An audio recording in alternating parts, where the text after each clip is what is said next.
Paranormal State Radio Network. That is right, Andrew. This is the Midnight Ocean Radio Show and podcast. I am your host. It is 10 p.m., and we are going to be on the air until 2 a.m. Eastern Standard Time, and we do that every night, every weeknight. But you can also follow us on the web at www.themidnightocean.com. In a few minutes, we have a very special guest, Dr. Ransom Stephens. He's going to be joining us. He's going to be talking about his new book, The Left Brain Speaks, But the Right Brain Laughs. Oh, I have those days. So I'm sure you can add some clarity to that. So as you guys know, it is still the month of Movember. That's right. I didn't spell it wrong. I know I went to public high school, but I know it's November. But in this case, it is the month of Movember. For more information on Movember, go to our website at themidnightocean.com. Click on the link, and that will take you over to the site. What it is basically on November 1st, every year, you shave all of your facial hair off, and then you let it grow back during the whole month of November, trying to raise money and awareness for male-related cancer, prostate and testicular. Great cause. Highly, if you guys haven't made a donation, $1, we ask that you do that. Go out to our website, click on the link, get signed up, make your donation. And look, guys, it's a great way to grow out a beard for a great cause. So that's why I'm looking a little shaggy. That's right. I do have better grooming etiquette. But yes, that is why I am a little bit shaggy. But you know what's really wild is I can't tell what grows quicker, the hair on my head or the hair on my face. It's kind of a weird thing. I think my hair on my face is winning out, and that might be a problem. I don't know how many more years I can do this. But also, if you're following us on YouTube, make sure that you hit that subscribe button. If you're listening to us for the very first time, you can get tweets from us at the MN Ocean. That's at the MN Ocean. I promise we will not spam you. We will only send you tweets as they pertain to the show or the topic at hand. And also you can follow us on Facebook. The best way to find us there, of course, is type in The Midnight Ocean. Actually, any one of those social media sites. You just type in The Midnight Ocean. We're the first one that pops up. Wow. Do we have a show? I want to report back to everybody who is concerned and everything. No shenanigans going on here. It is a shenanigan-free night last night. So that is good news, and let's hope we keep it that way. It's amazing what happens when you have the tools and you use them. We'll talk about that probably a little bit later. But without haste, I want to introduce our very special guest because we have a very limited time. He's been doing this interview. You know, that's what happens. People don't realize when you write a book, you spend more time promoting the book than you did actually writing it. And, you join shows like ours and stuff. And so I know Dr. Stephens has been doing this all day long. So we will be mindful of his time. So we're going to get him on the air. So without haste, let me introduce our guest, Ransom Stephens, Doctor, Ph.D., physicist, science writer, and novelist, has written hundreds of articles on subjects ranging from neurosciences to quantum physics to parenting teenagers. Wow. I'm sure the one that we still haven't figured out is the parenting of teenagers. His new book, The Left Brain Speaks, But the Right Brain Laughs, Viva Edition 2016, is an accurate, irreverent look at neuroscience for the lay audience with emphasis on innovation in art, science, and life. He builds his novels, The God Patent and The Sensory Deception, on accurate, digestible science to investigate complex social issues like the science, religion, culture war, environmentalism, and technology. Plutocracy and anarchy. Ransom has given thousands of speeches across the U.S., Europe, and Asia, and has developed a reputation of making complex topics accessible and funny. So without further ado, our very special guest joins us on the Skype line. Dr. Stephens, how are you, my friend? and welcome to the show. Doing great. How's it going, Jeff? Great to talk to you. It's going. You know, it's funny. I was listening to some of your shows, and I'll have to tell you, you rank up there with the Michio Kaku's and the Thysons when it comes to physics. I've been listening, you know, very rarely do I go listen to back shows on guests that come on our show, because I don't want, I want our show to be fresh. I want to ask the same questions that everybody else asks. But I'll tell you, you do make sense of this stuff, and you do it very well. Well, thank you very much. I put in an effort, I like to go for the easy ones, like parenting teenagers. That one, good luck, right? I think you're better off trying to find the bosun or something like that. Well, the trick is to set the bar low, You say you have the secret for parenting teenagers. Nobody really believes it. You're okay. Anything you say that might be close is like golden. Oh, wow, here's the secret. Yeah. I think at this point, especially parents that have teenagers realize really quick that anything will work. Well, we'll try. They're willing to try anything. I don't know if it works. And probably nothing works. Yeah, no, it doesn't. It's an enigma. It really, one of the greatest things my grandmother, I share this with the audience every once in a while. And this is something when I was in that age of flux, where I was trying to figure out my place in the world. And, before she passed, her parting wisdom to me was, she goes, Jeff, when you're younger, you think no one notices you. She goes, then when you get in your middle age, you think everybody's watching you, and you got to keep up with the Joneses. And she goes, then when you reach my age, you realize that none of it was true, and no one really gives a damn. And that's when life begins. Yeah. And that's when life begins. That was her moment. Her moment for me was, that was her parenting moment, her words of wisdom. And you know what? I realized that is actually, there's some truth in that. There's a lot of truth in that. But that's not what we're here to talk about tonight. The parenting teenager. I want to talk about this left brain, right brain laughs and creativity. And I'm just going to ask you, why are some people, no matter how, all right, so here you go. So no matter how hard I try, when I was younger, I tried to play the guitar. I took the lessons. I did everything that I thought I was supposed to do, but I was no, virtuoso. Why is that? Why do some people, why are they creative in that regard? Why are people painters? And why, no matter how much training a person receives, unlike in science, they can never be a master painter? Yeah, well, yes, talent is a very tough nut to crack, especially when it has to do with something that, playing guitar or painting, especially playing guitar, because there it is in front of you. You know where to put your fingers, right? You can figure out where to put them. But then there's something, because I'm with you, I've been playing with guitars for over 30 years, but I can't really say that I play the guitar. I noodle around with them, but the fingers on my left hand, they just don't seem to want to make the change from one chord to the next at the right time. And maybe it's just because you and we haven't practiced enough, right? There's always that. And so it's, at some point it's sort of like a dog chasing its tail. Is it because I don't practice enough? Or is it because it's just, no matter how much mud I throw at the wall, eventually would some of it stick? Or am I just doing this because I enjoy it and I don't really care if I know any songs or not? And maybe that's because I don't know any songs and I've been trying and I can't get them. But this is the kind of feedback loop, this sort of loopy thinking that comes into using your brain to figure out how your brain works. So, where talent ends and skill begins is kind of an impossible question. Yeah. All we know for sure is that we do have talent.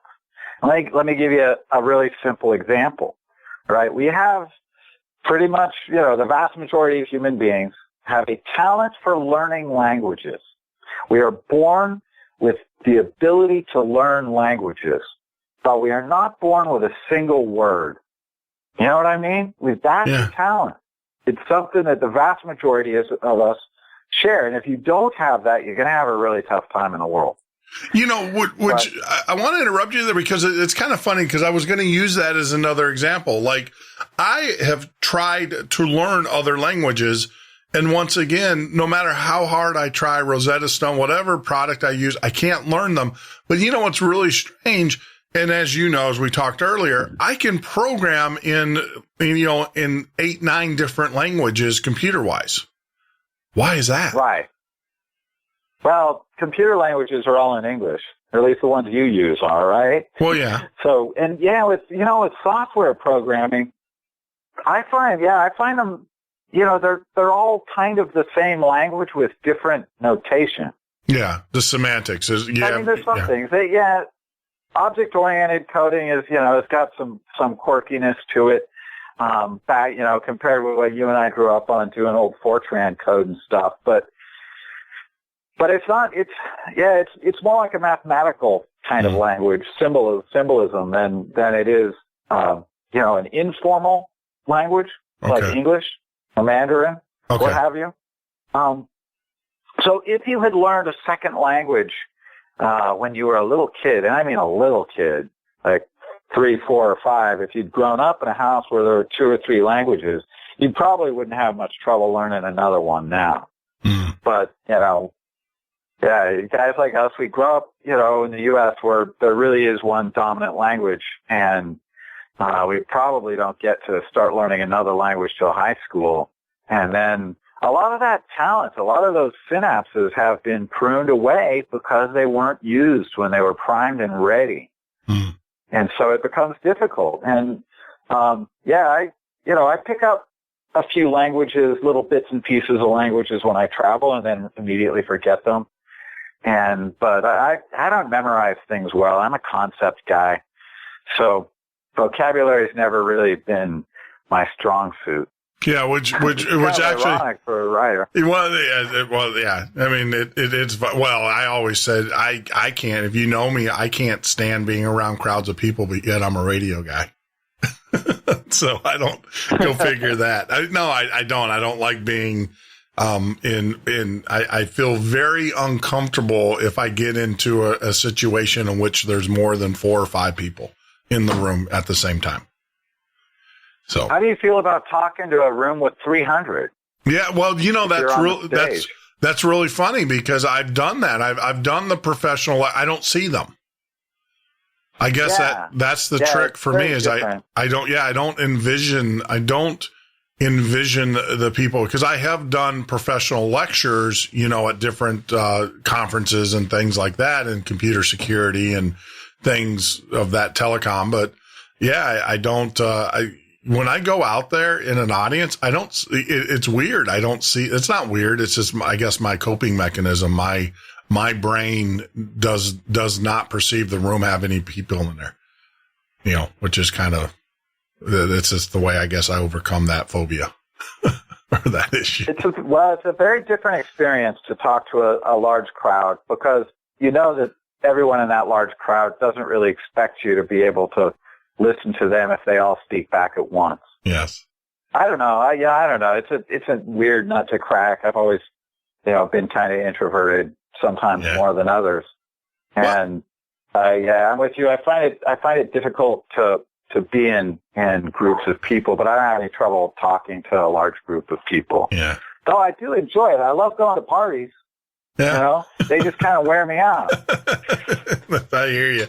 Yeah, I mean, the socials, like I said, I just don't, I've never really, even parties, I've never really been, I don't know. I guess it's just social awkwardness. It's a weird. Maybe you don't drink enough. Yeah, that is true. I don't. I used to, and then oh my god, then it wasn't. That is true. I had a real good doctor friend of mine one time. He wrote me a prescription to get drunk every night. He said that's what you need.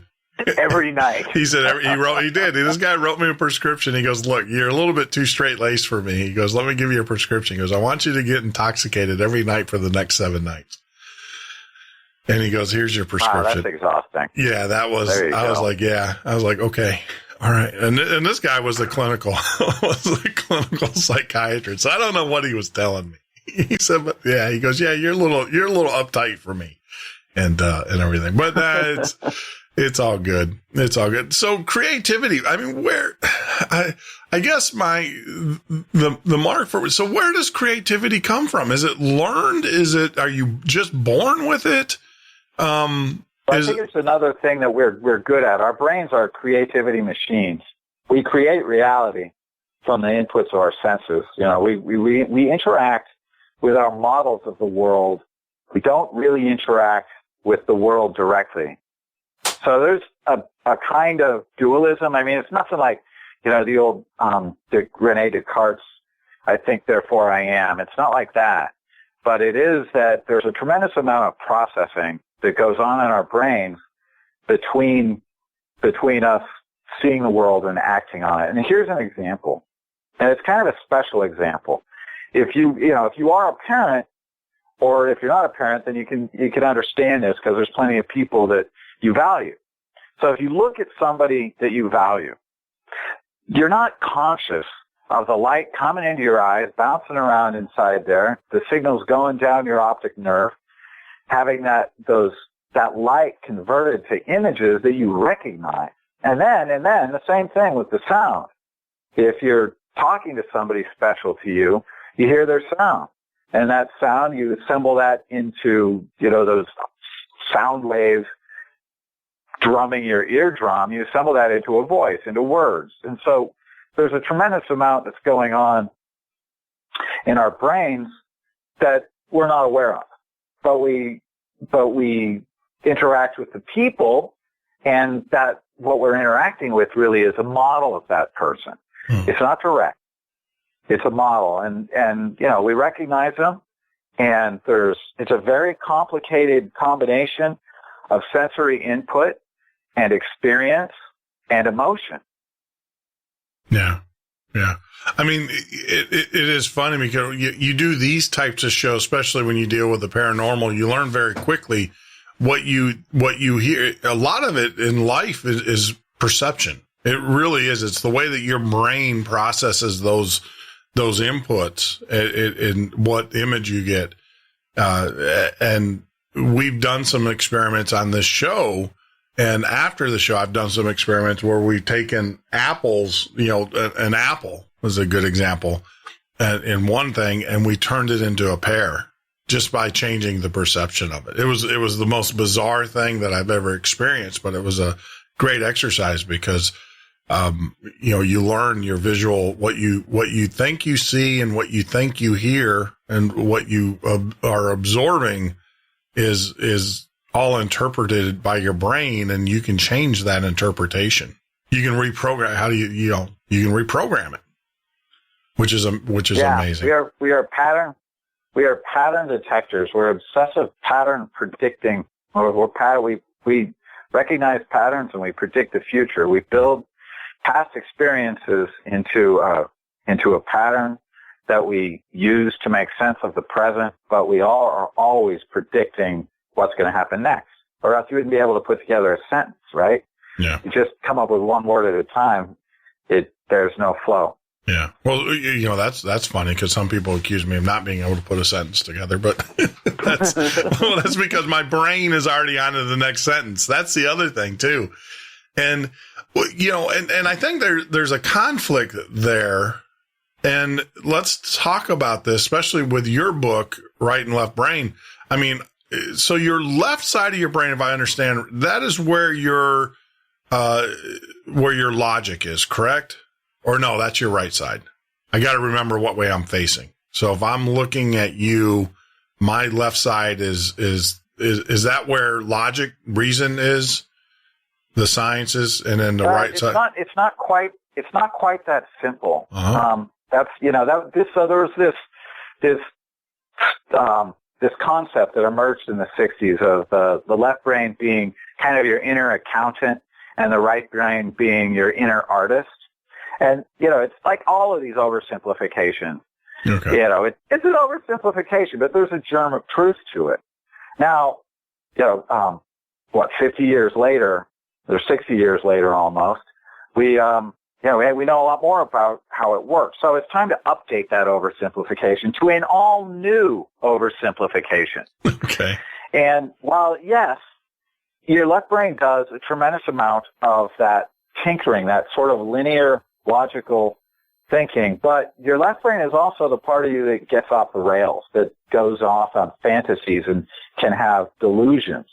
And it's the right brain that draws you in. The right brain is the watchdog. I refer to it as your new oversimplification is that your left brain is a fascinated child and your right brain is an indulging parent.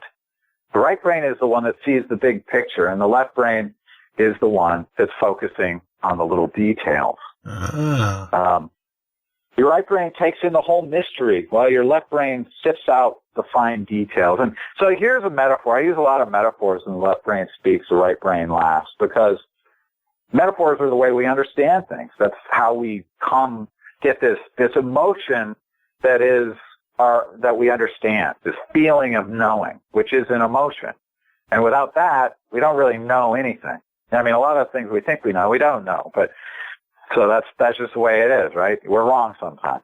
But here's the metaphor. Through the miracle of fiction, you and I go back 50,000 years, and we visit Butch the caveman. Now, Butch is out there. He's hunting hippos. He's sitting in the reeds. He's kneeling in the reeds. He's got a rock, and his left brain has convinced him that he could throw a single rock, kill a hippo, and then somehow manage to carry that hippo back to the cave where the entire tribe can eat for weeks, and he'll be a hero. So he's focusing in, and his right brain's trying to tell him, you're never going to get that thing back here. And his left brain says, don't worry about it. I'm going to invent the wheel. He's delusionary. And the right brain's like, yeah, okay, go ahead, throw the rock. And so Bush is ready to rear back and throw the rock at a hippo when there is a snarl from behind, the sound of, shall we say, a very large cat. And since he's all zeroed in, Butch's left brain is all zeroed in on the hippo, the left brain isn't paying attention to that. It's focusing on the tiny details. It is the right brain that is watching out for him. Yeah. And so from a natural selection point of view, there are a lot of reasons that we have, left-right symmetry, that we got two arms and we've got two lobes of our brain and about 2 feet. I guess we need both of them all the time. But there's the redundancy that if you lose an arm, at least you've got another one. You still have a chance to survive in the wild with one arm. And if you lose half your brain, well, you still, have some chance because you've still got another half. But they're also complementary. And the complementary parts of your left and right brain is that your right brain is the one that's looking out for discontinuities, for things that don't make sense. And so that's really the root of the title of my book, is that the left brain speaks, the left brain tells the joke, but the right brain gets the joke. A joke is a story that it starts out sort of mundane, and then it takes a left turn, or a right turn, whatever. It takes a turn. It goes from boring, this makes sense, into something that doesn't make sense, some level of absurdity. And if you get the joke, then you recognize that, this is ridiculous. It's funny. The punchline. And so it's kind of the same thing. This is probably where laughter came from. So here we are back at Butch's cave, and we're all sitting around, and we're grunting and groaning and speaking a little bit. We don't have very big vocabularies yet, and we hear something in the weeds. We hear a rustling, and we go silent, and we look around, and we're kind of freaking out. But then we see, it's just Butch, and he's trying to get a hippo back. Unfortunately, we're going to have to see what happens to Butch here. And we got to go pay some bills, Dr. Stephens. So right. If you can hang in there for a few more minutes, we'll take a quick break. We'll come back, and we'll find out about the story of Butch as we speak with our very special guest, Dr. Ransom Stephens. He's a physicist, science writer, and novelist, and has written hundreds of articles on subjects ranging from neuroscience to quantum physics. And tonight we're talking about his book, The Left Brain Speaks, But the Right Brain Laughs. We'll be back in a few minutes. Hang in there.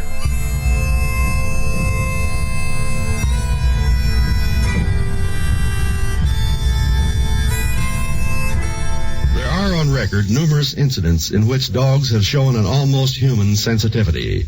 More startling than these, however, is the strange and tragic story of a dog, Hamlet, whose awareness, whose perception, proved to be nothing less than superhuman.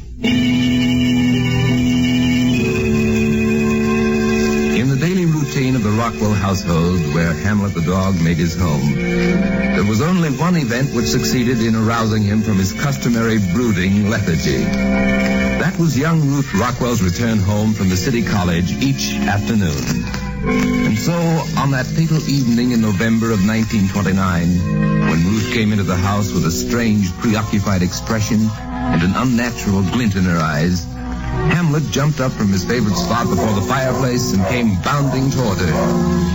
But the girl ignored him this time and walked straight upstairs to her room. When she had removed her coat, she sat down at her desk and began to write.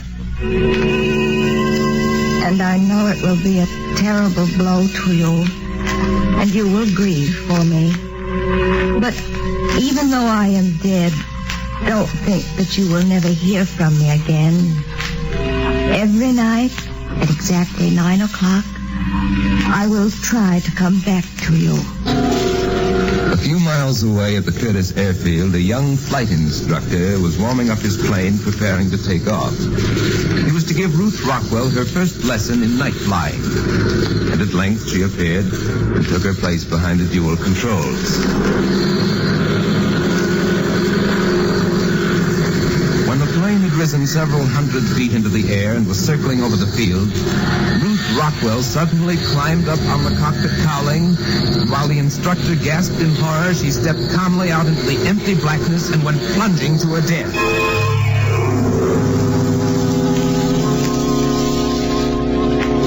It was early the following morning when her grief-stricken father found the note lying on the pillow. With tears streaming down his cheeks, he read it aloud to her mother, and then he folded it and put it away. That evening, even though they knew that she was gone forever, as the hour of 9 approached, both of them found themselves growing tense and expectant. Mr. Rockwell and his wife would have spoken if they could, but that was impossible. For both knew that now they were awaiting something. As the clock began to strike, they leaned intently forward, their every sense alert.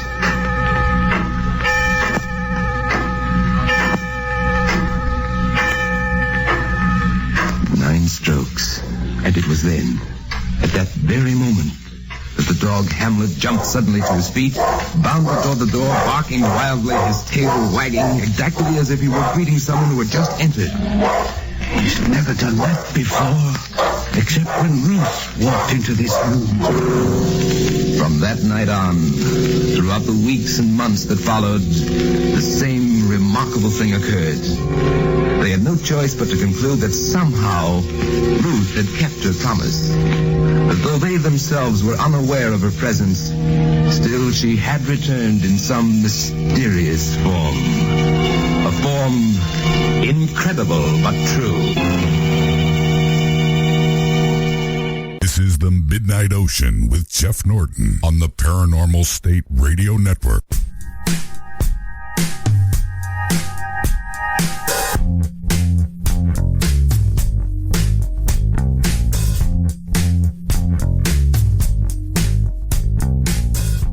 This is The Midnight Ocean with Jeff Norton on the Paranormal State Radio Network.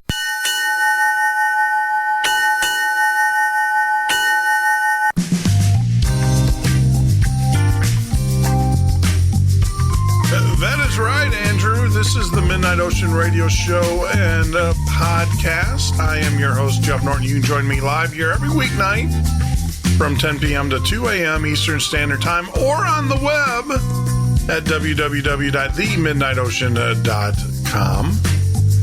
You're a social media kind of person. Of course, you can always go and type in The Midnight Ocean in your search bar.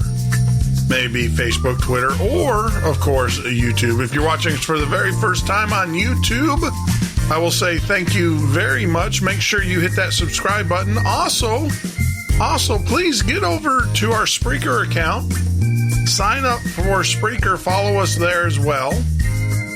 And also download our applications, our smartphone apps for Android and iPhone. Spend a lot of time and energy getting those built for you. But not only do they give you our live shows as they happen, but they give you a full replay.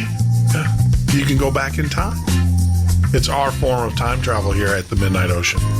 But right now we are in the present, and we are talking with our very special guest, Dr. Ransom Stephens, Ph.D. in physics.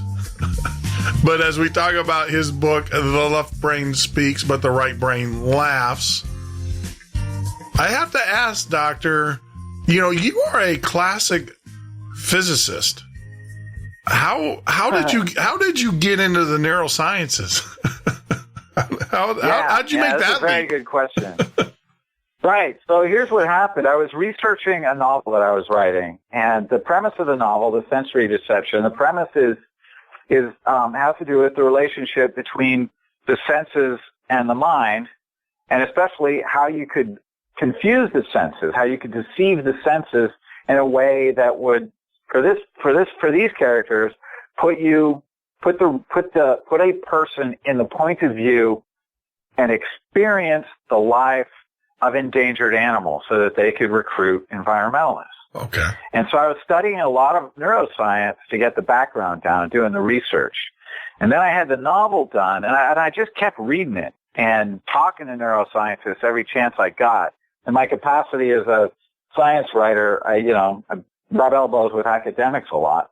And so I was pitching this book, and I was at a conference, and I talked to a publisher, a nonfiction publisher, trying to get some referrals, and she started asking about neuroscience, and I was telling her kind of everything I knew, and she stopped and said, I think you have a neuroscience book in you. And I said, what you said? Hey, but I'm a physicist. I don't know. Do I have it? Can I write a neuroscience book? And she said, well, yeah, why not? You're a science writer. And my response to that was, yeah, well, there's a million neuroscience books out there. And she said, yeah, but yours would be funny. So I had to take that. There's the gauntlet has been thrown.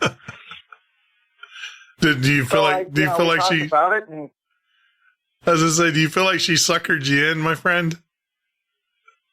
Well, I don't know. I haven't gotten any royalty checks yet. The advance wasn't exactly it wasn't exactly 7 figures. So yeah. We'll see. No, I think it was an awesome opportunity, and I just love this stuff so much that the research was incredible. I just love reading this stuff and talking to neuroscientists, and they share their time. And we came up between the editors and the publisher and me. I think we did come up with a book that is very readable. It's fun. It's got a lot of wisecracks in it. Sure. I don't really like jazz, so I make some jazz tracks, and it espouses the greatness of craft beer. Yeah. There's, we have some fun, and there's good metaphors in it. But all that aside, I think it brings some tools to people too. I think that everybody wants to look under the hood and understand how their minds work, and that's the fascination with neuroscience, and it's contagious. Yeah. And if you have some idea, some concept of how your brain works, you're just bound to make better use of it. And so, when I started doing the research, that kind of became my goal. I wanted to write better novels. I wanted to understand how people would take in a narrative, but I also wanted to understand creativity and value. Why do some people value, one work of art and other people value another? Why, what's your favorite color? Yeah. Well, exactly. I mean, my favorite color is blue, but yeah, I mean, why? You got it right. Yeah. Ding, ding, ding, ding. I win the prize.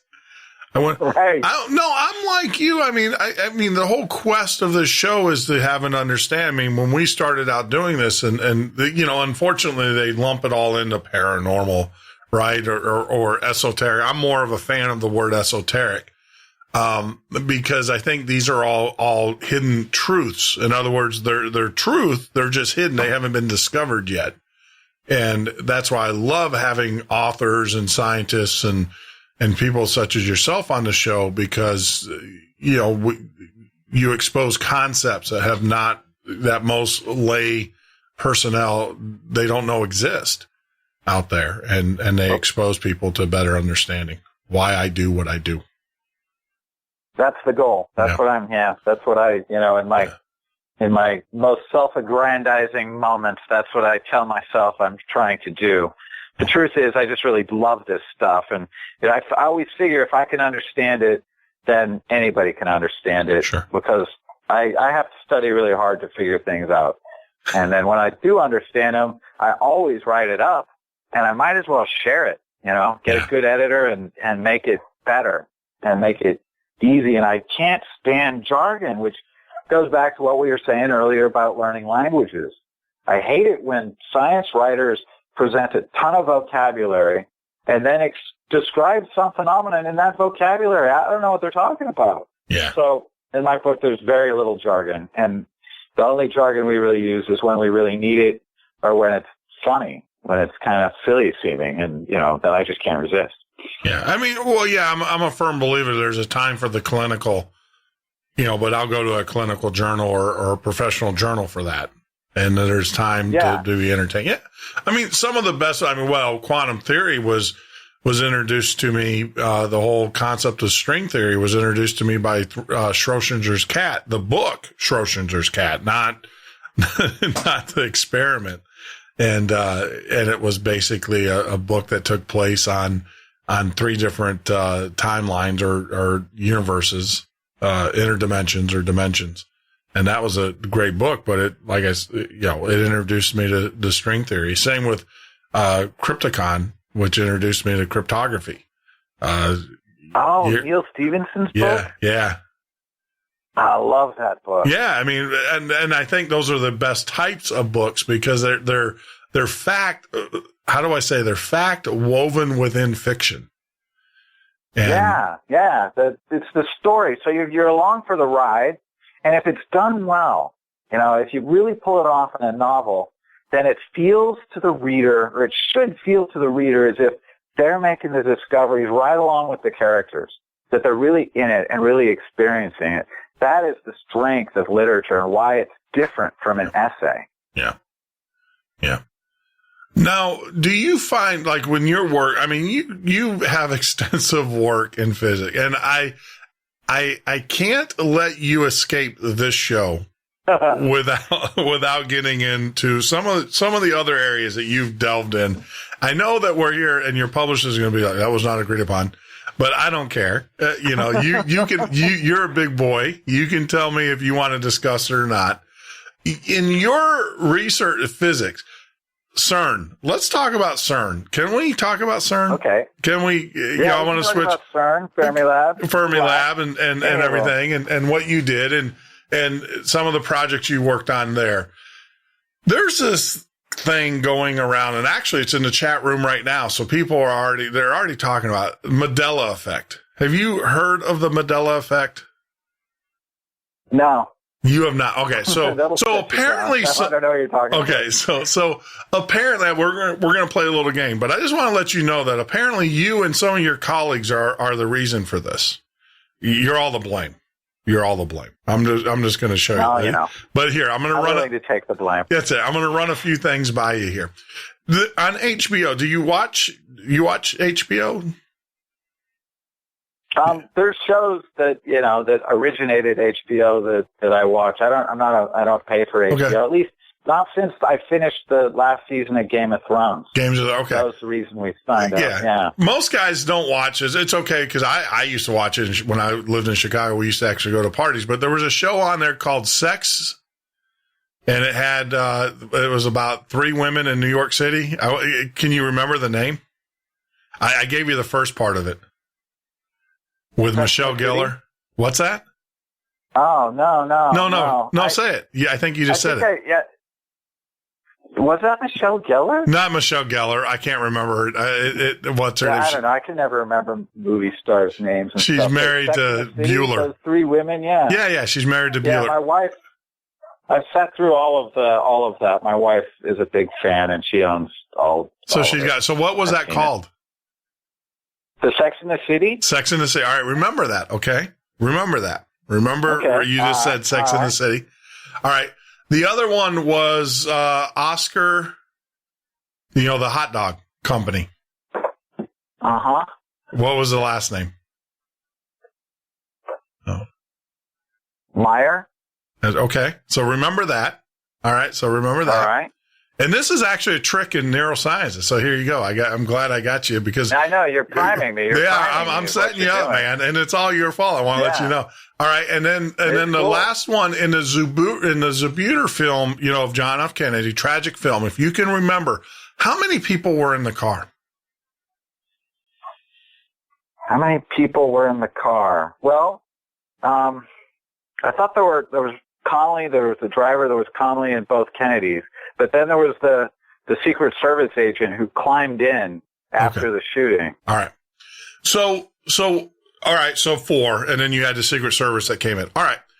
There's a whole litany, and these are just not just a couple things that part of the Mandela effect. So apparently, in your program, when you and actually this is more so at CERN, not at Fermilab, but more at CERN, but it's all part of it. Is that you scientists opened up a interdimension or a portal to another dimension. And that dimension is bleeding over into this dimension. And what's happening is things that we think are Sex in the City is actually Sex and the City. If you look it up. Oscar Mayer, you answered the questions as everybody remembers them. Oscar Mayer is actually, if you look it up, it's Oscar Mayer. There was actually 6 people in the limousine that was driving, not 4. Yeah, I believe that. I don't pay that. Well, that one was kind of. I did used to live in Dallas. Yeah, so that was the one. But the Sex in the City, the Oscar Mayer, the bear. I mean, so what it is that there are cognitive, we remember things a certain way, but in reality, they're changing because of this interdimensional portal that has been opened up by CERN. And that is in effect the Mandela. And they're blaming it all on CERN. And there's a whole list of things that people, and they go through that. Now, as a neuroscientist, why is that? Why do you think, I want to tie it into your book. Now, why do we remember, why in our hearts do we remember something, but then it's not true? It's not like Sex in the City. If you look it up, it's Sex and the City. It never was Sex in the City. Why is that? Why do we construct these beliefs? And more importantly, why do we have groupthink where everybody I asked this question to on the show, when we talk about this stuff, they all gave the same exact answers that you gave. And so why is that? Really? I don't know. So the thinking on memory is that every time we recover a memory, we reconstruct it. Sure. And so the more times we reconstruct it, the more it tends to vary from what were the facts. And there's a really interesting example of this. There was a professor who asked, right after the Challenger disaster, he asked his students to write an essay about where they were, what they were doing, and what their thoughts were on it, right that same day. And he collected them. Mm-hmm. And 20 years later, he was able to contact like 30 or 40 of a class of 300. Sure. And asked them to do it again. And their recollections were way out of whack. And then when they were told what they had written in real time, they would go into massive denial and say, no, I remember being there. I wasn't here. I wasn't at the coffee shop. I was on the bus. Even though it was all written down, they wrote it, their handwriting, So there's this, the thinking on memory is that we reconstruct it and that it's almost like reinventing it each time. Now, I suspect that what is really going on is that memory is a little bit more resilient than that that's kind of the first order effect, that we reconstruct it. But there's probably a mix of you actually having a memory that is, well, obviously not concrete and objective. Nothing we do is objective, but that we do reconstruct things. And so Sex and the City and Sex and the City is interesting. I don't know that I ever read those, the cover of those discs. Mm-hmm. Maybe if I were paying close attention. And Oscar Mayer, I think I just Googled it to double check your spelling, and yeah, sure, it is Mayer, but boy, isn't it pronounced like Meyer? I remember those, those. No, it's Oscar Mayer. If you ask him, and it's funny because Sex and the City, I had Manu Itarami on the show, and Manu's from Star Trek. He played a character on Star Trek, and he actually auditioned for that show. And he was like, this is the craziest thing. He's like, Jeff, I've got the audition script. I got the script right here. And he was like, well, wait a minute. It's Sex and the City. He kind of did what you just said about, but yeah. I guess, but see, that's an individual. I can see where that study or that research on an individual level is, yeah, I can see that. I can grasp that. But why is it? And I literally asked this of hundreds of people, and I can tell you there's other people doing the research in the Mandela effect, and they've asked the same questions of hundreds. So over thousands of people, we all have the same answers. We all have the same. Does it does it cross over to people who don't speak English as their primary language? Well, I wouldn't know if they would know, because it's more of a culture. Think about it. Oscar Mayer, that's a cultural kind of brand. Right. So there's a couple of problems with this, as far as me trying to answer it goes. And, one of them that's more objective, or that is more of a neuroscience question, is it's very, very difficult to distinguish a human trait from a cultural trait. You see what I mean? There's a lot of things that we acquire as a culture that just aren't universal. Now, all human beings smile. Every culture laughs and appreciates laughter and smiles. But there's certain, we don't all speak the same language, and there's certain optical illusions that Americans and Europeans are subject to that, certain other cultures aren't. The cultures in Africa and Asia just don't see the same thing. One of the famous ones is this diagram of a straight line with arrows at the end. Mm-hmm. And if you have the straight line some length and you orient the arrows so that they're pointing away from that line at each end, then it looks shorter than if you have the arrows pointed towards the line at each end. It looks shorter to us. And it really does. Yeah. It looks shorter. But if you do the same test to certain people, certain cultures in Africa and Asia, it doesn't. It just doesn't. So there's one thing is trying to distinguish if it's a universal human trait, which is really, really hard. And the other thing is this. You presented me with a puzzle, right? And you gave me the answer. And so one of the things that human beings are best at is coming up with reasons, right? If you describe for me a phenomenon, I am a physicist. Why, of course I can explain the reason for that phenomenon. Sure. But if you turn around and say, well, I was lying to you, or I made a mistake, that wasn't the phenomenon at all. The phenomenon was actually the opposite of what I said. Well, I can give you a reason for that too. And so we get on very shaky ground when presented with phenomena, and then we start explaining it off of, it's tough. That's why we need experiments. That's why we need to come up with ideas that predict different things. and then see if those different things actually exist. Well, right. We need a real theory. Yeah. And that's the thing that gets me about this is that, yeah, I'm hoping for that person that comes in here and says sex and the city and, Oscar Mayer. And it's just weird. Like I said, culturally, everybody that we talk to remembers those as those are the name. And then when you present them with, no, those were never the names. and stuff. I'm still in denial about Oscar Mayer. I am. I'm totally in denial about it's Oscar Mayer. Yeah. It does. It does. Like the Zabuter film or whatever. Everybody says 4, but there's actually 6. And there was a big car. There was plenty of room for 6. Yeah. And a lot of people would want to be in there. See, I can already explain it. Well, what's really when we include the Secret Service guy climbing on the back. Yeah. Well, what's really weird is that when I was younger, we went to the museum, the Ford Museum, and I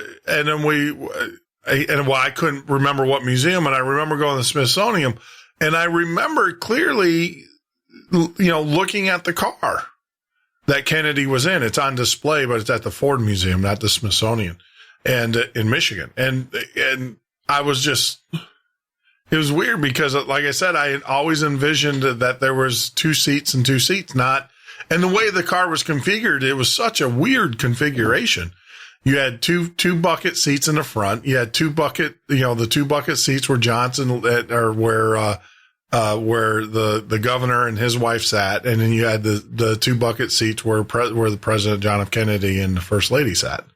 So it was actually 4 bucket seats. It was a weird configuration, and for some reason I don't remember that. And I actually saw the car because I remember going there and seeing it at the Ford Museum.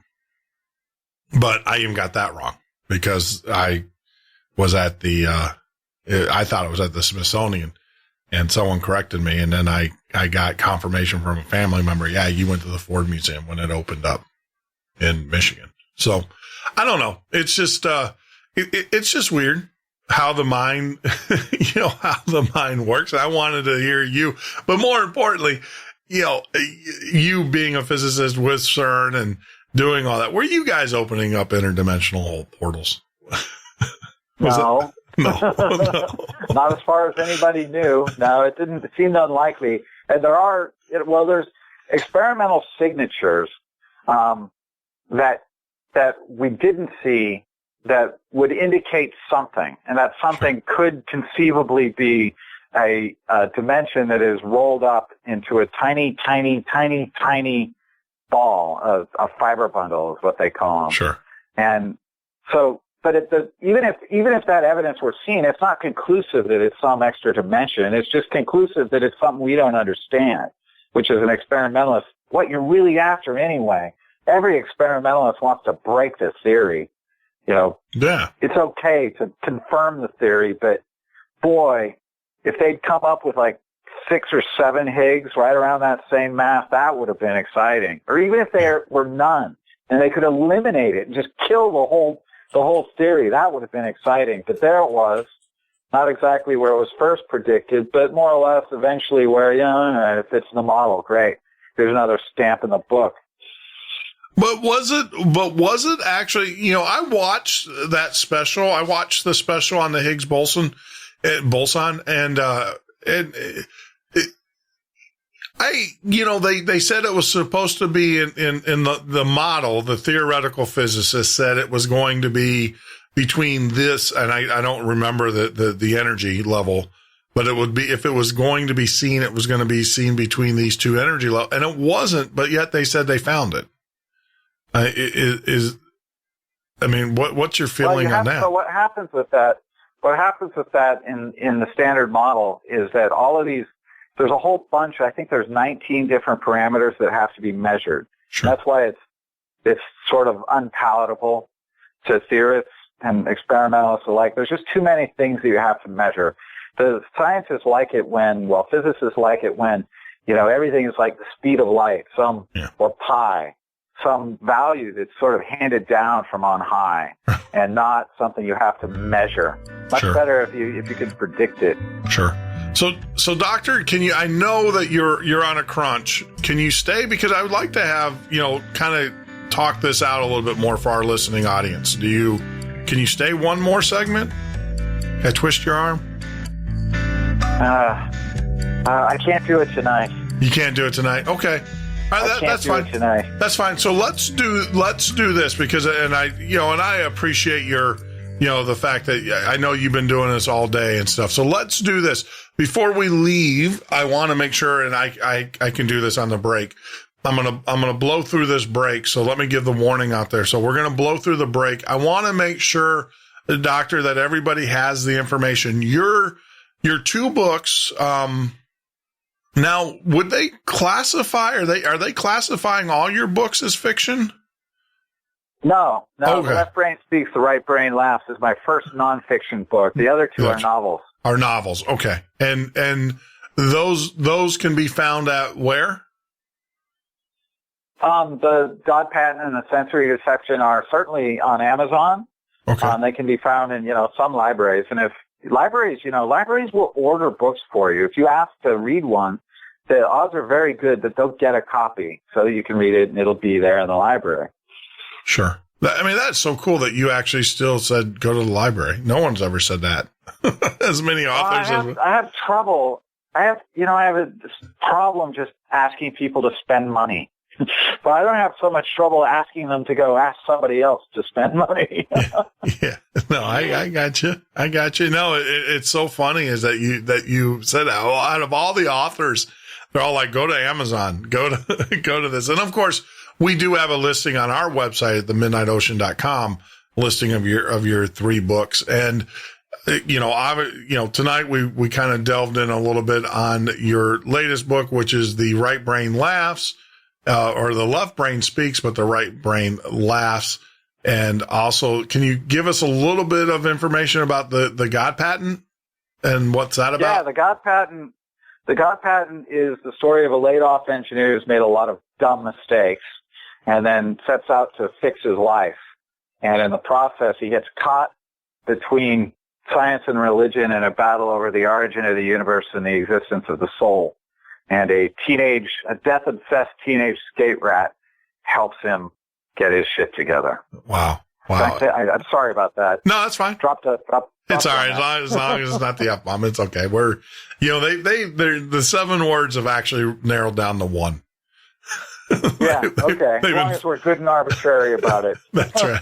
Yeah, they've been, as George Carlin, once said, the 7 words you can't say have been narrowed down to 1. There's only 1 word you can't say and stuff. And then of course the Sensory Deception, that's the environmental book. This premise? Is about 3 Silicon Valley geniuses use the relationship between the senses and the mind to try to solve humanity's environmental problems. Trouble ensues. Wow. Yeah, these are I'm telling you, man, I love these types of books. These books that are fiction, but have, how do I say, principle and concepts interwoven with them. And they're definitely going to be on my library. And everything. So doctor, I appreciate you joining us tonight. I know that, it was getting the schedule. We had the schedule mixed up, but we got it taken care of and everything. Is there anything you would like to add before we say goodbye? Well, anybody listening, you can come in, send me a note or check in with me at Twitter, Ransom Stephens, or be my Facebook friend. Don't we all want to be Facebook friends? And, keep in touch. Hopefully, I prefer beer to wine, heavy metal to any other kind of music, and hopefully someday it makes sense for us both to know that about each other. See, that's the thing. Why weren't you my physics professor? I would have stayed.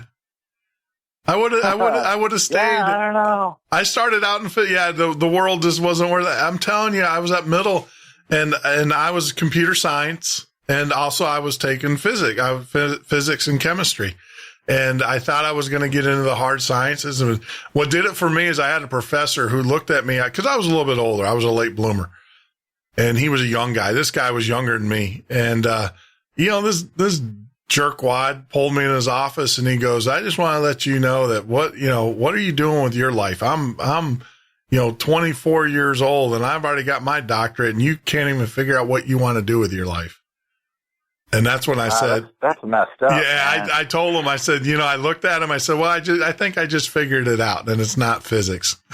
And he was like, and then I started writing, as you know, I left and started writing, computational software and reworking models and doing that and everything. And so I did contribute. That guy's probably using something that, using a computer system that I helped develop at one time or something. I don't know. It's pieces of it. Yeah. I mean, it's just crazy. If I had a cool professor like you, it would have, I probably would have stayed. And who knows? Well, that's very kind of you to say. And it's not exactly shocking that you came up with a physics professor who was arrogant. That's true. It's almost a job requirement. Yeah. Yeah. It's that whole esoteric stuff. It's like, I know something that you don't. And so, but see, the other part of me says, I'm glad I'm not a physicist because I promise you at CERN's, I would have been like, hey, let's build a multiverse. let's see if we can create let's see if we can create that black hole. You probably could have got funding. Yeah. Well, I guess that's what they're doing now, right? Do you know how much power they're putting into CERN now? Have you heard? Because I know they just did an upgrade. It should be running at 28 billion electron volts by now. Yeah. 28 GeV, 14 GeV on 14. 14. So protons colliding with protons at wicked high energies. That's just great. Now I got to ask, can you stand in front of one of those things? Obviously you can't get inside the loop, but I mean, would it blow a hole in you? It would, it would hurt you. Yeah, it would be a bad idea. Yeah, well, it is a big chunk of charge, right? So it's going to electrocute you. But it's, you have more charge if you stick your finger into, you break a light bulb and grab the filament or something. Yeah. But what it will do is all those protons, that's hard radiation. That's going to cause a little trouble. Well, that's what I was going to say. Obviously, you can't sit inside the accelerator and stuff, but I've always wondered those like protons going that quickly going around. If theoretically, if you got hit by one, would it damage you? But then aren't there what's the, is it the neutrinos that are flying through the atmosphere now that they go deep into the earth to detect?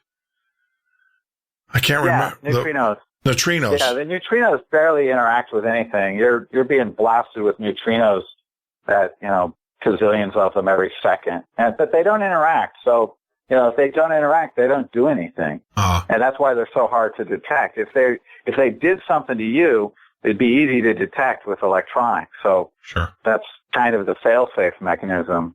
There was a time in the 50s when there was this kind of radiation machismo where stupid long dead physicists would mess around with radioactive material as though it weren't poisonous. They lived short lives. Yeah. I watched a documentary called City 40, which is the Russian, where they did all of the Russian nuclear experiments.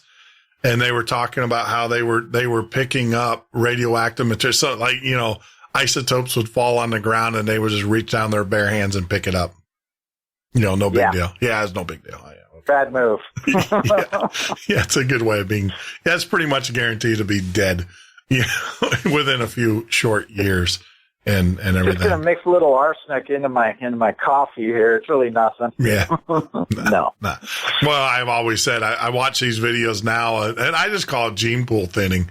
These videos, and I hate to say, people have the right to protest. I'll say that you have the right to protest, but please, you got to understand, here's a little physics here. When you got a 2-ton vehicle moving at 60 miles an hour down a highway, a 150-pound body is not going to stop it.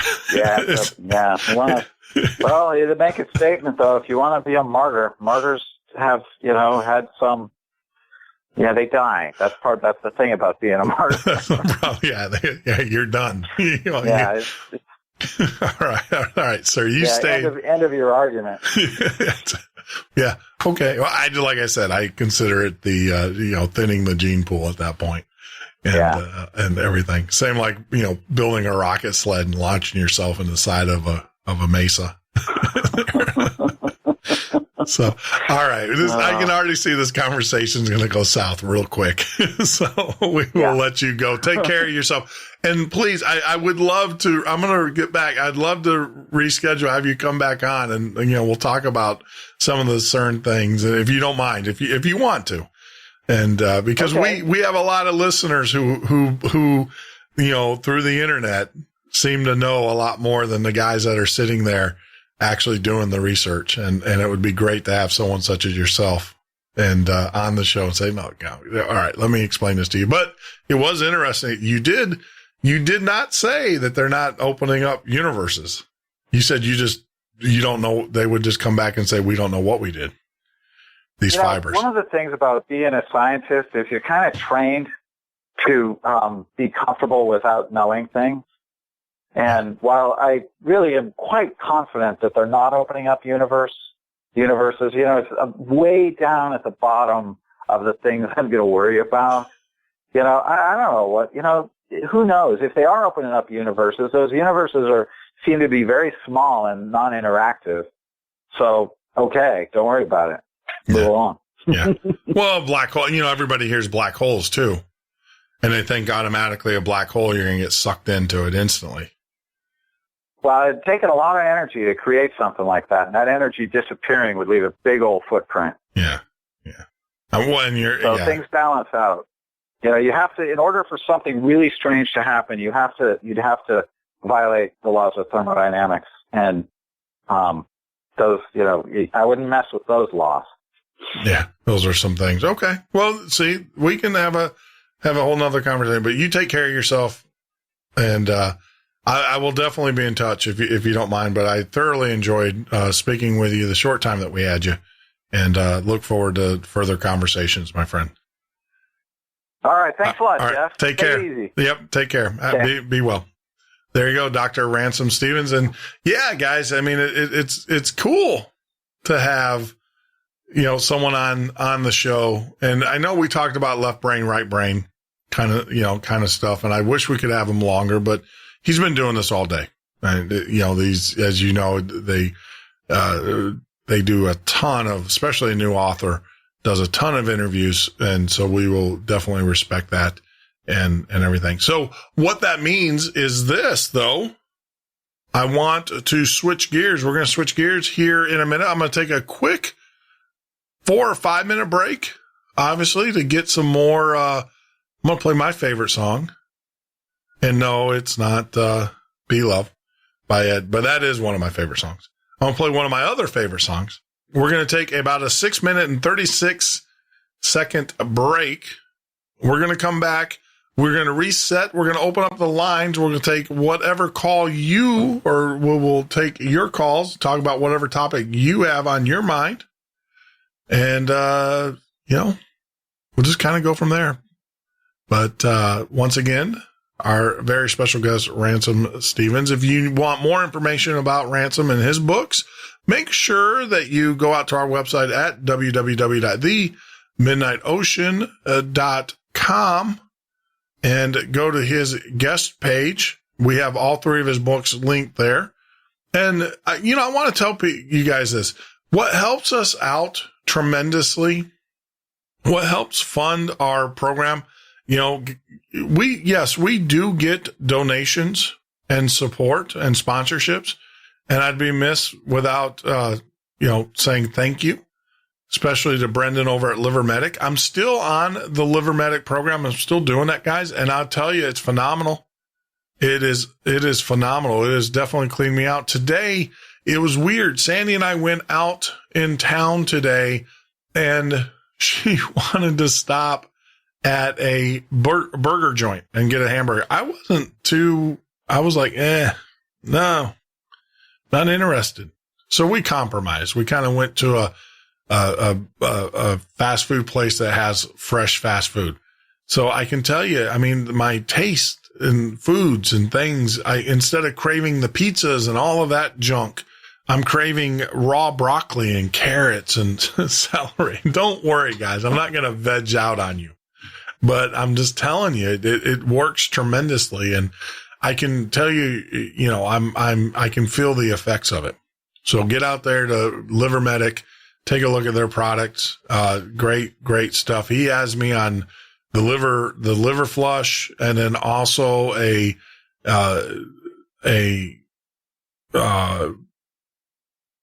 pill or whatever that kills, I can't remember the name. It's in my medicine cabinet, but it actually kills the yeast, which a lot of people have in their system. And that's what gives you the cravings. And I've noticed, like I said, since I have been on the program and stuff, my desire to eat breads and sugars and high sugar intake, those have pretty much gone away. So it's through their contributions. Also, Jeff Hayes and his new book, New World Order. I'd be amiss if I didn't say, hey, Jeff, great book. Started book 2. Get writing on book 3, because I'm going to be, book 1 is a pretty long read. Book 2 is pretty quick. And so I'm waiting for book 3, but Jeff Hayes' New World Order. If you want more information about Jeff Hayes and his books, he was our very, very first guest. So I'll go into our archives and go to the very bottom, and you'll see Jeff Hayes there. And we're going to get Jeff back onto the show, but I don't want to interrupt him because he is writing book number 3, and I am selfish and I'm going to finish book number 2. So I'm waiting for book number 3 to come out and stuff. So Jeff, and then also Scott Lemriel and his great and generous contribution to the show helps us get this out to you.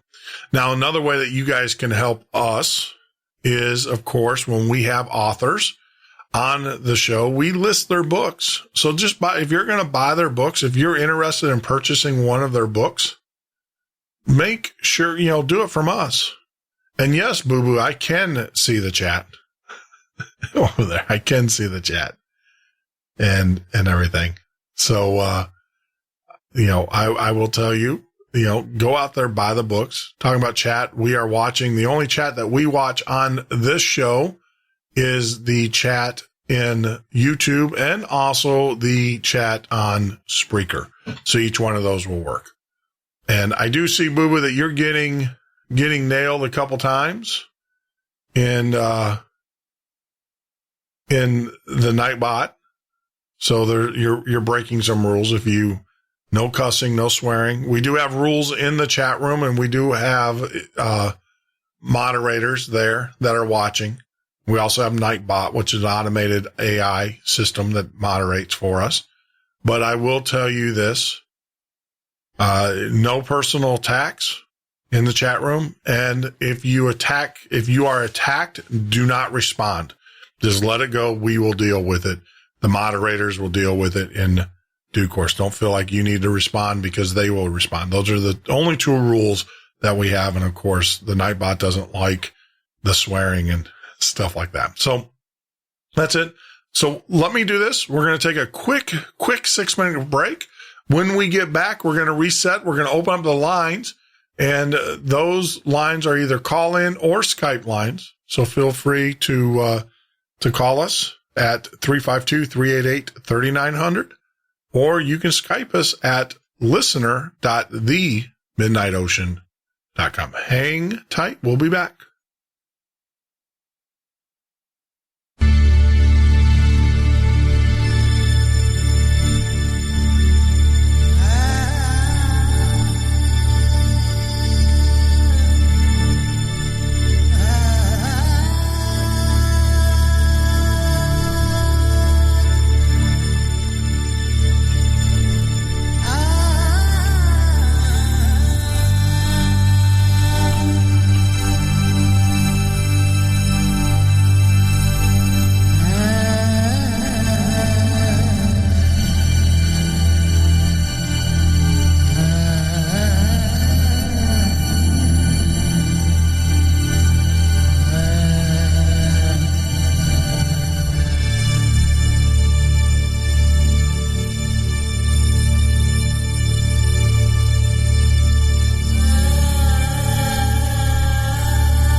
right, Andrew. This is the Midnight Ocean radio show and podcast.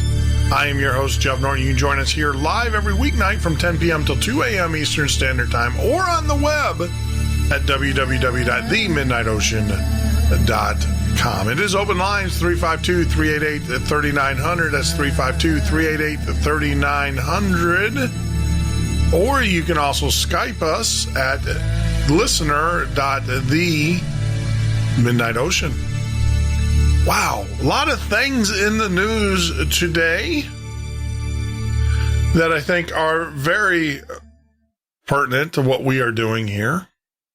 Some of the topics.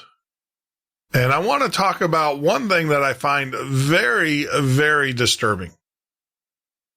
I will have to tell you this. This to me is very concerning. So CRISPR gene editing tested in a person for the first time.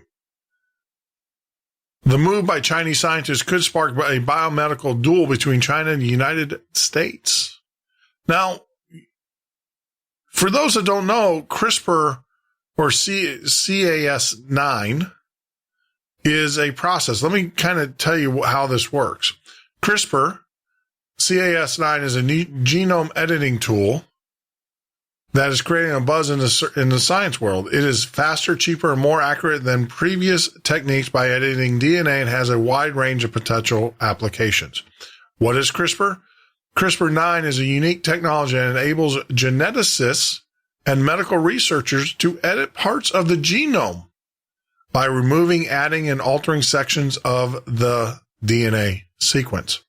It is currently the simplest, most versatile, and precise method of genetic manipulation and is therefore causing a buzz in the science world. How does it work, you may ask? Now, you tell me if this isn't Frankenstein. The CRISPR Cas9 system consists of two key molecules that are introduced a change or mutation. You got to understand, change by biomedics is called mutation.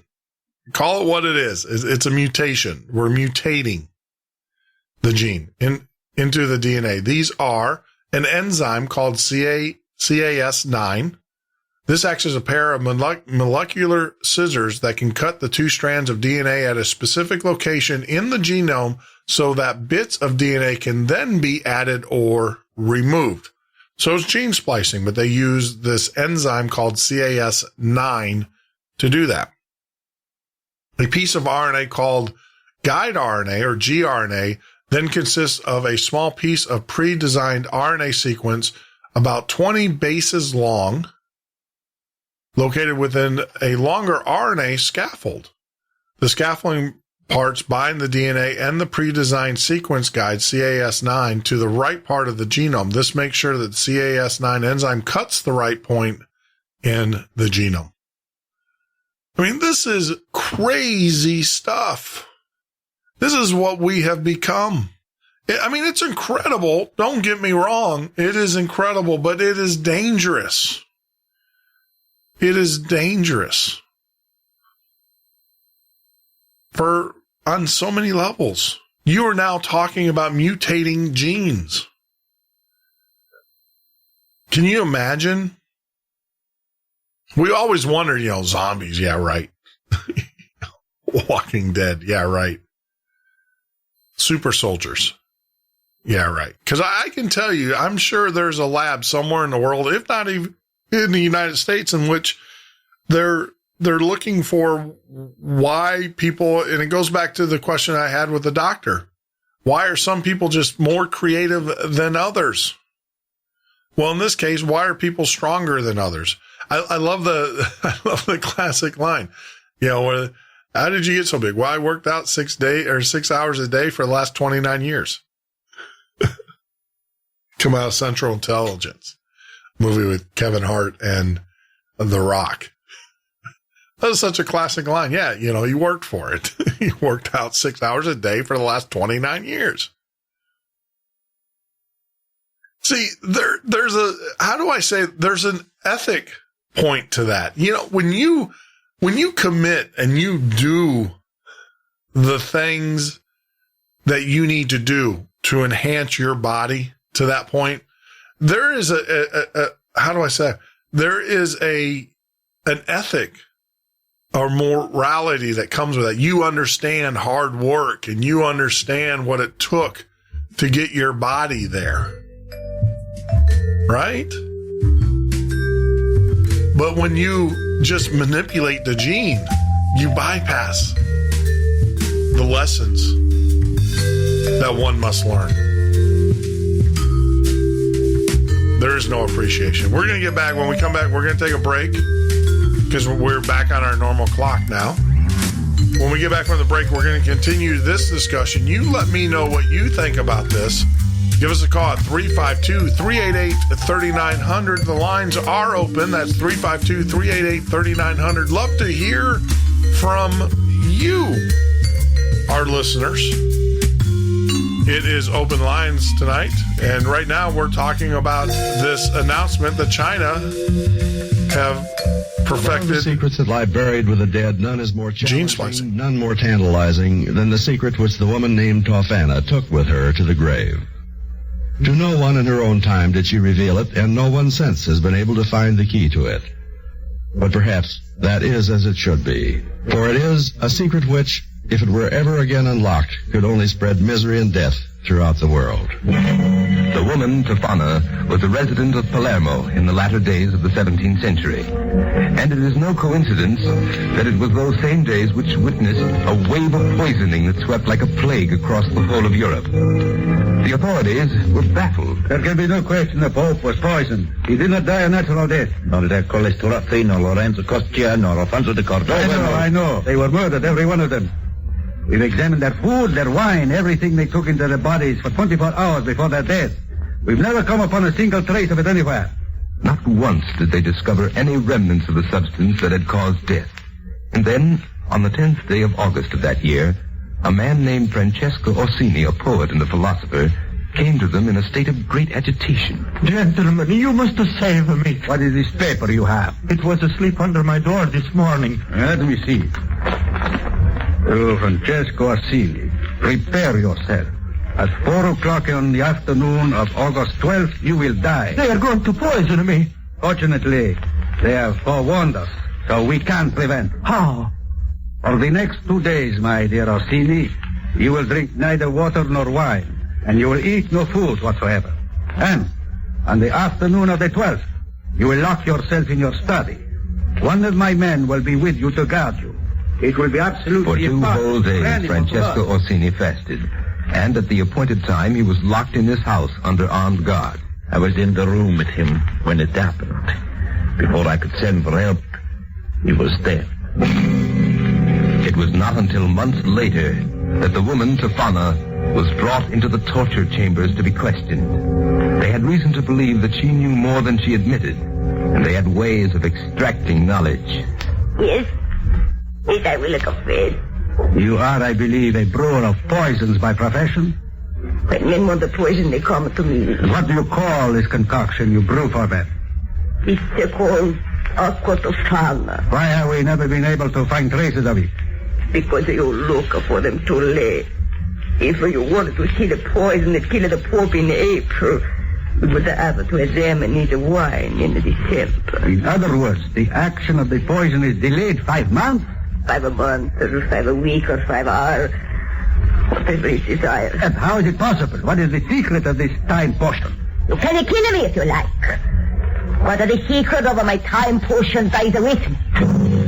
Yes, this was the aqua Tofana, the potion that had caused the death of no less than 600 men. A poison which could be so compounded as to cause death at any desired time after it had been administered. This was the secret which Tofana would not surrender even to those who tortured her. The secret which died with her. A secret incredible but true. This is the Midnight Ocean with Jeff Norton on the Paranormal State Radio Network.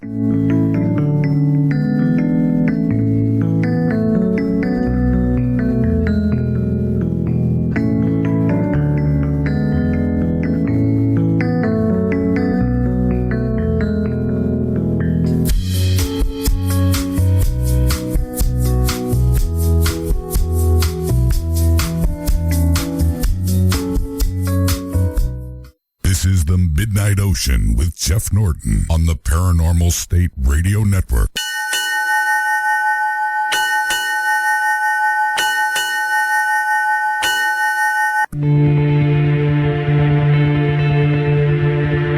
That is right, Andrew. This is the Midnight Ocean Radio Show and podcast. I am your host, Jeff Norton. You can join me here live every weeknight from 10 p.m. till 2 a.m. Eastern Standard Time, or on the web at www.themidnightocean.com. I want to let everybody know that, there's no shenanigans going on here at the Norton household. Things seem to have calmed down, which is good.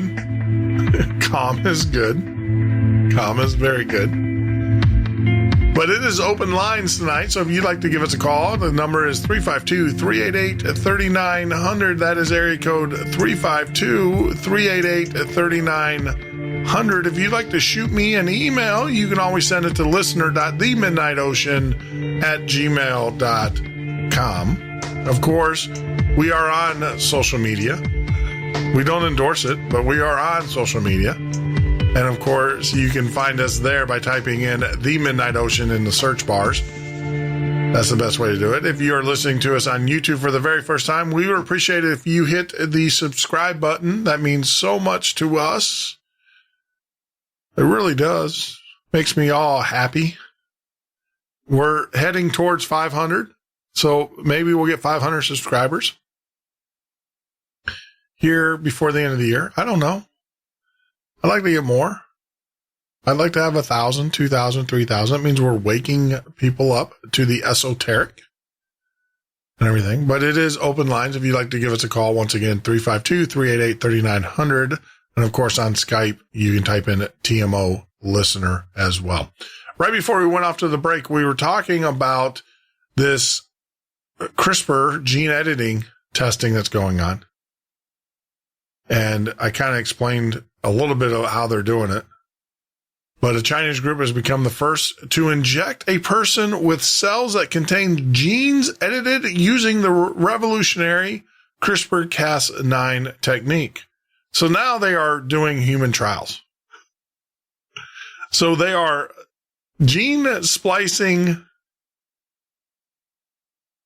DNA.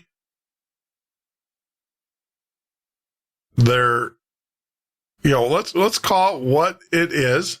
They're mutations. They're mutating the DNA. And they are using techniques to splice such or said DNA. And now they're injecting it into humans. Now, how do I say this? I don't know how, if I had a terminal disease, it is not fair to criticize anybody for wanting to live longer. And until you are in that person's shoes, I think it's wrong for you to comment. So I'm not going to talk about would I do it or wouldn't I. I don't know. I wouldn't know. But if the option is available, like I said, I don't know what I would do. But there's got to be a fine line with these scientists.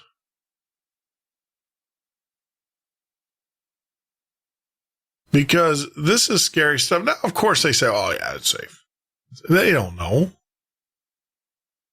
They don't know. When Oppenheimer, when they detonated the first nuclear bomb, half of the scientists said it was going to create a chain reaction and wipe out the atmosphere. The other half were like, oh, we don't know. They didn't know. Now, luckily, thank God, they didn't do it. As you heard with as we had our guest on, even CERN, the amount of energy to create the black hole is far greater than the amount of energy we can put into it. In other words, we don't have the capabilities yet. But it is concerning that they are striving to do that eventually. A mini black hole. This is scary stuff, though. I mean, would you want, at least with a black hole, it would be instant. We would be gone instantly. But with this stuff, this mutation, who knows what they're going to create, what diseases, what devastating, debilitating diseases. Who's to say? And I'm putting on my human nature hat here. Who's to say that they don't build genetic systems or genetic mutations that become bioweapons? I mean, we make we weaponize everything else. Sean Connery, this thumb right here. Remember that movie from Presidio? This thumb? Man in its nature, in its evil nature, weaponizes everything else. So what's to say that they're not going to weaponize this? And I know that they're going to sit there and say, oh, but there's treaties. Really? Really? You think that countries really honor treaties? No. I mean, I saw a really great meme today on Facebook. It was awesome. And it basically talked about the rioting, and, everybody knows that there's rioting and stuff. People are not happy with the state of affairs in this country. And, whatever. I mean, you can be happy, you can be disfranchised, whatever feelings you might have. They're your feelings. I'm not going to tell you, I'm not going to validate them for you. But the thing that really kills me is I saw this on Facebook and I want to share it with you. And it was hilarious. I actually thought it was pretty funny. And it is so true if I can find it again. But in essence, basically what it was is we have rioting. We have chaos in the streets. We have our Egyptian spring going on here. And so the meme basically said, we're going to start sending the rioters guns and ammo and to overthrow the government in the United States. Foreign countries are now going to start sending in, weapons and all sorts of things to help those that are rioting and protesting in the United States, because that's what our government does. And they're absolutely correct. There would have been no Arab Spring if it wasn't for the CIA and this administrator, or the current government. I want to say government. I don't want to say administration. I want to say government, because it is the government which has done this. And they are absolutely correct to say that. At what point do foreign nations start sending in guns and ammunition and stuff to help these protesters / rioters in our country? Because we do that in other countries and everything. But getting back to this story of this CRISPR gene. So on October 28th, a team led by oncologist Lu Yu at Sichuan University in Chengdu delivered the modified cells into a patient with aggressive lung cancer as part of the clinical trials at the West China Hospital, also in Chengdu. Earlier clinical trials using cells edited with a different technique have excited clinicians. The introduction of the CRISPR, which is a simpler and more efficient than other techniques, will probably accelerate the race to gene-edited cells in the clinic across the world, says Carl June, who specializes in immunotherapy at the University of Pennsylvania and in Philadelphia, and led one of the earlier studies. I think this is going to trigger Sputnik 2.0. That's scary. We are now going to have bioengineers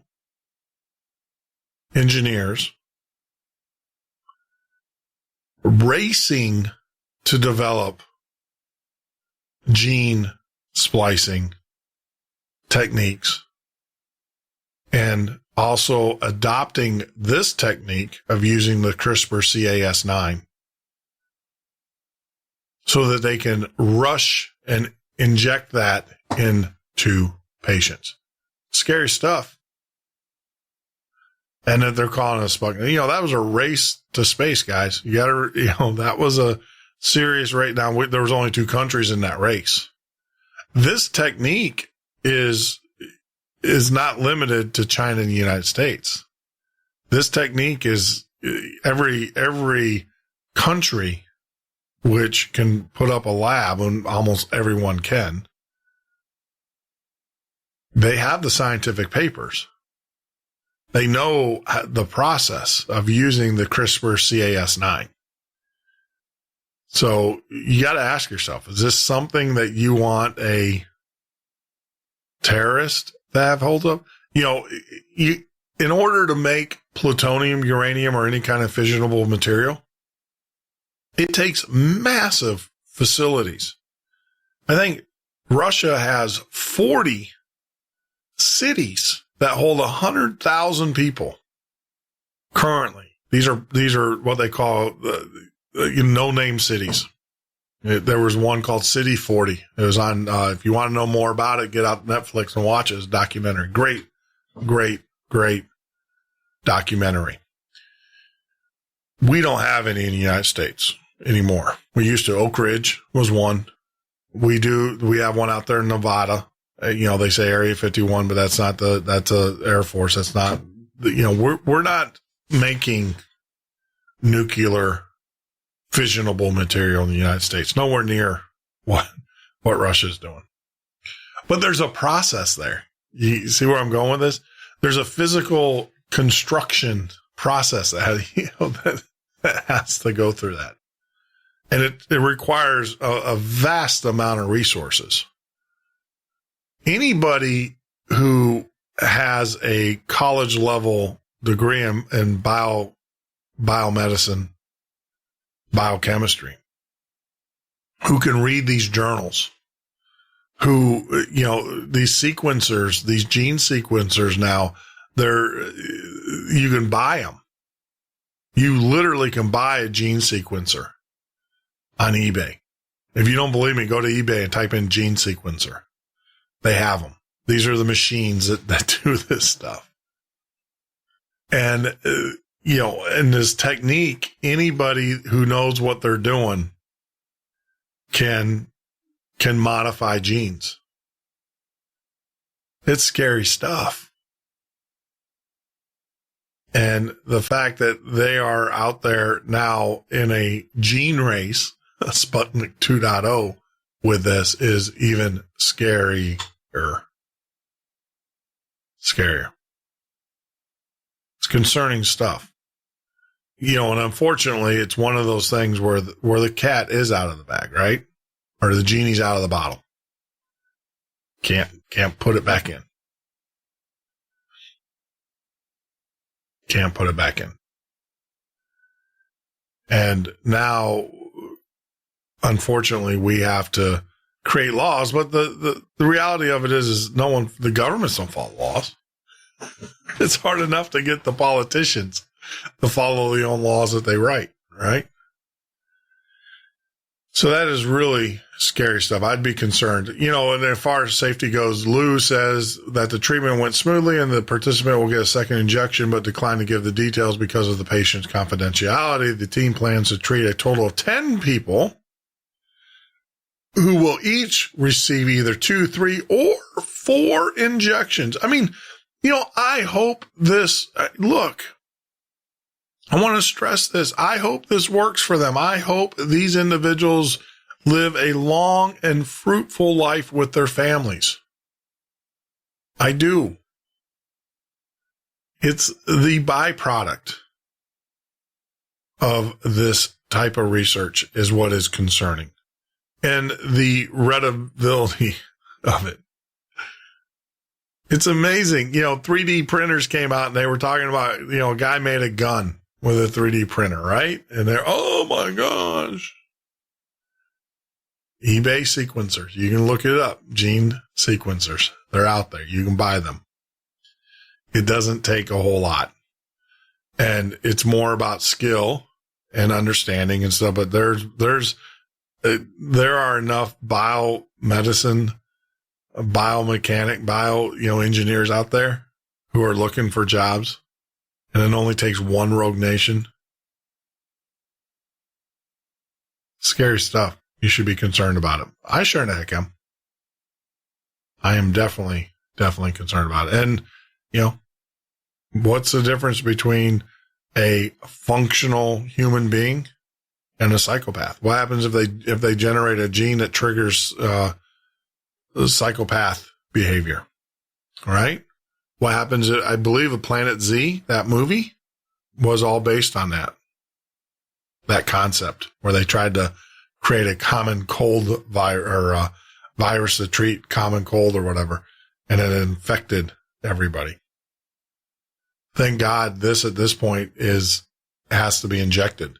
But what happens when it gets into your linings of your lungs and stuff? I know people don't. What you do in your sputum and stuff, you'd have your DNA.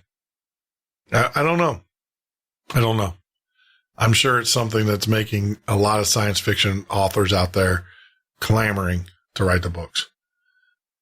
The other topic for tonight, I want to talk about this, is the underground movement for creating cyborg.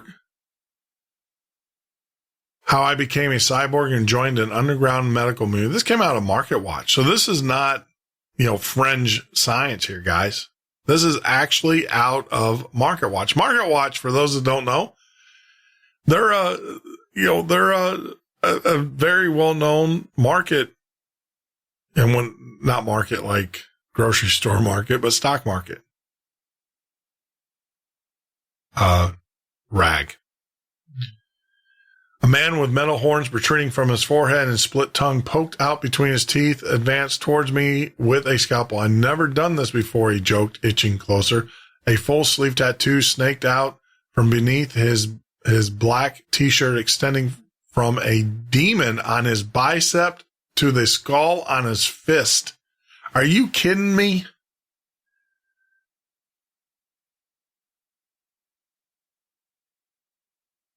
So you got Jennifer Booten from Market Watch. She's talking about this. All right. So this guy's got a demon on his bicep, the skull to his fist. My eyes darted between skull and scalpel, then instantly shut as I cringed, bracing for contact. Zach Watson, an inked up body modification artist I hire and drove 7 hours from New York City to see, was about to sew a magnet under my skin. What? The entire procedure took 2 minutes. Watson rubbed the iodine on my right ring finger for sanitation, sliced open a soft pad of my fingertip, spread the edges of the skin apart with a curved hook, and inserted a gold-plated silicone-coated magnet the size of a pencil eraser inside with tweezers. He then wiped up the blood with gauze, tied my finger shut with 2 stitches, and then told me how to take care of a wound in weeks following to make sure my body didn't reject the magnet as it healed. Watson, who had several implants of his own, including silicone rectangles in his forearms to make his skin feel rib-like, has been putting magnets and chips in people for 3 years at Ice 9 Studios, a tattoo and piercing parlor in Pittsburgh South Side Flats that he recently left to open his own shop. His efforts are part of an underground movement in which people get implants as commonly as others get tattoos. The interest has been spreading, with Watson quickly working through the latest supply of magnets. One woman recently traveled to ICE 9 Studios from Australia for a radio frequency identification chip she used to store personal information. Watson's business frequently comes through his connections with Grindhouse Wetware, a Pittsburgh area startup of biohackers who aim to augment the human body with technology. If successful, they'll be at the vanguard of a movement called transhumanism that experiments with how technology can give us new, almost superhuman abilities. Biohacking enthusiasts have tinkered with electric tattoos and subdermal under the skin implants for decades, sharing the efforts in videos on YouTube and internet forums to spread and encourage innovation. Proponents believe smart implants represent the future of wearable technology, potentially making humans healthier and more efficient while providing new opportunities to consumer technology companies such as Apple, Alphabet, Google, and that are investing heavily into technology that could revolutionize healthcare. Really? All right, guys. I will tell you this. I am a huge technology fan. Huge technology fan. I love all things geek.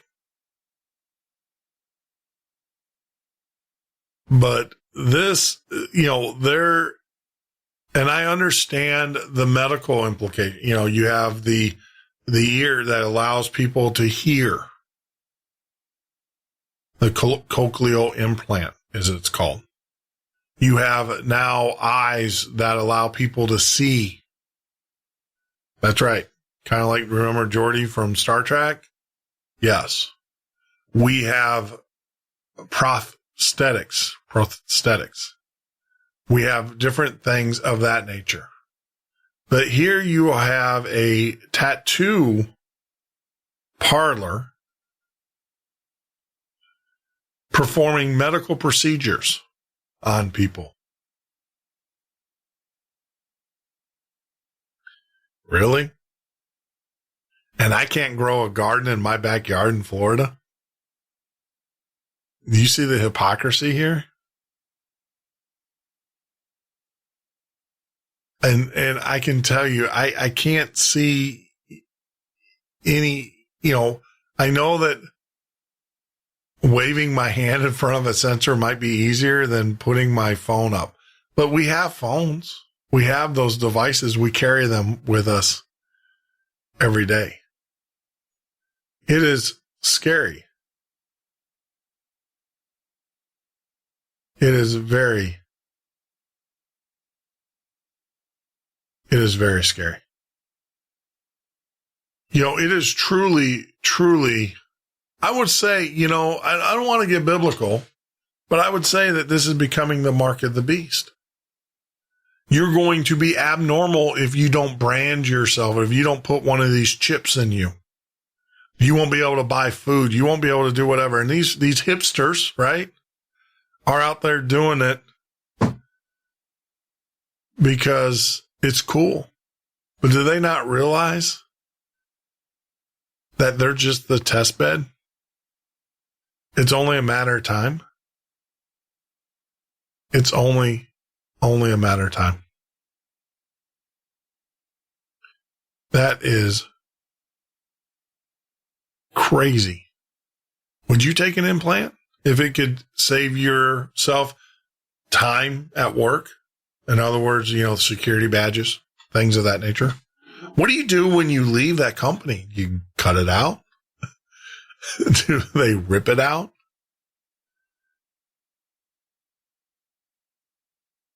What happens?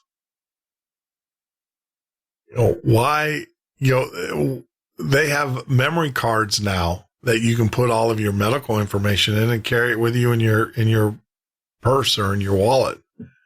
Why have it implanted in you?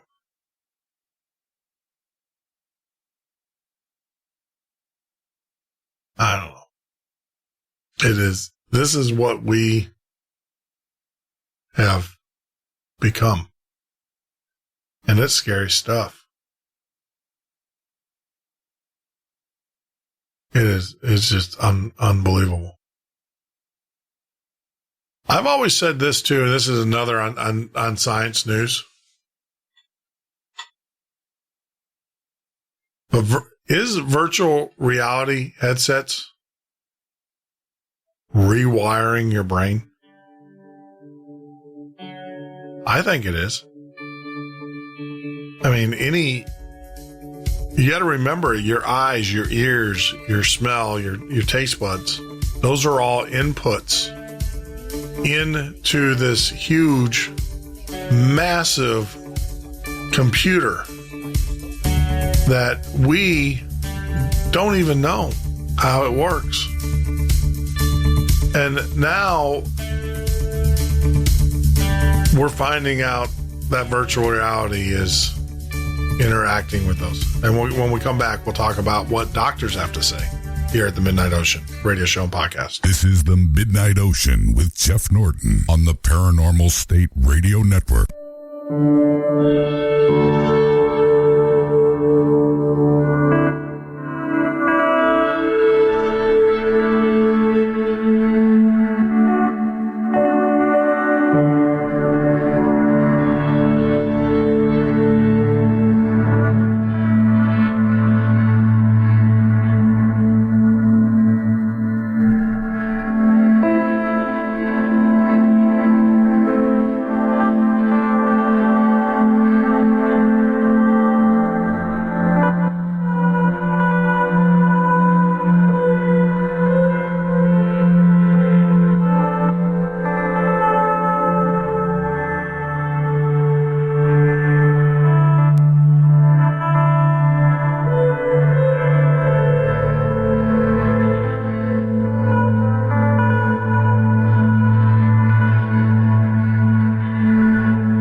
Jeff Norton on the Paranormal State Radio Network.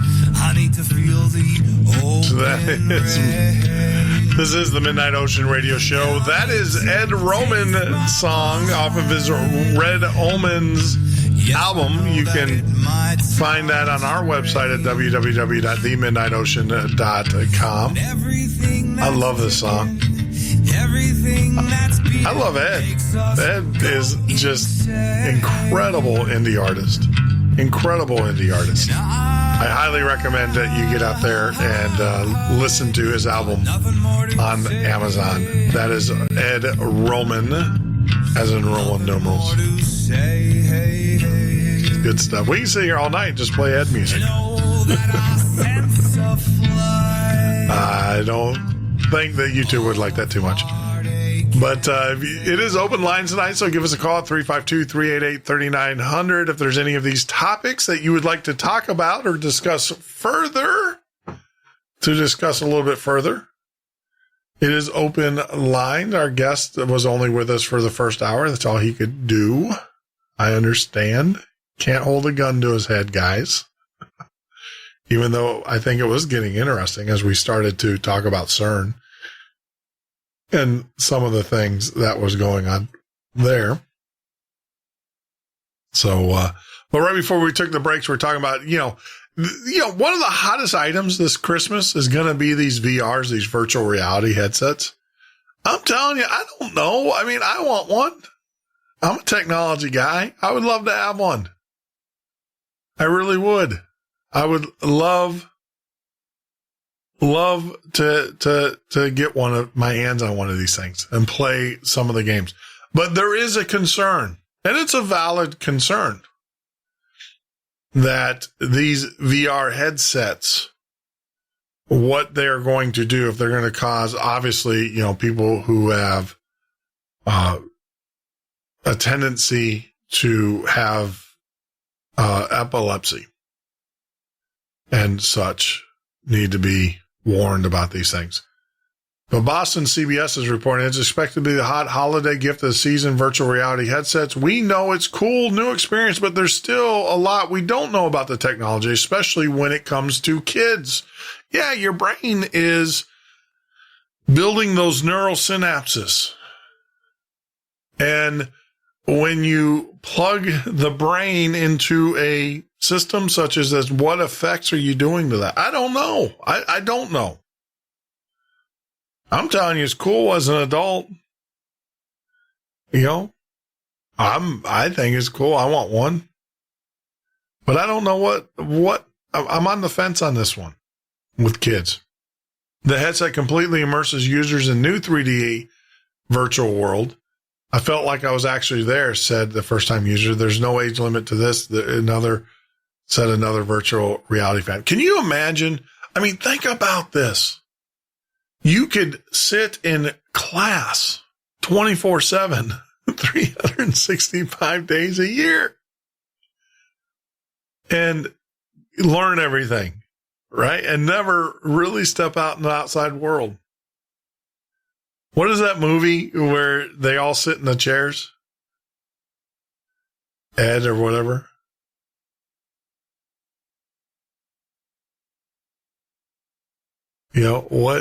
What is that like? There's other movies where people have avatars, right? And they live in virtual worlds. I remember seeing that. I remember I had a PlayStation 3. You guys have that where you went into the virtual world and you walked around and you talked to people and you could buy stuff. It was crude. It was limited, but it's only a matter of time. I have not put on one of these VR sets. I want one. I really, really, really do. I'm a geek, right? But there is a concerning part to this that, because people say it's like being there. So does that mean that when you play war movies and stuff like that, that you now have you can have develop PTSD? Or does it still lack the one component that binds all humans together, and that's emotion, that's empathy?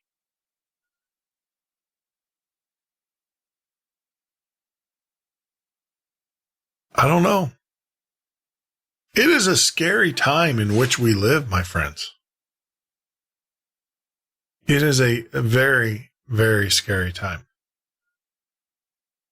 You know, for all of you guys that are out there that are, well, this is the work of the devil. And as you guys know, I have experience with that. And I will tell you, I don't know. I don't have an answer for you on this. I don't know what you should do. I want one. Hey, I'll go to Latin Mass 24/7. When I'm not doing the show, I'll do Latin Mass. When I come in here and you guys, I'll have the headset on. Doing the thing. I don't know. I don't know. Better yet, we can set up cameras and you guys can sit in the studio with me. Right? I know I want one, but they're naturally, there's a concern. These are all new technologies.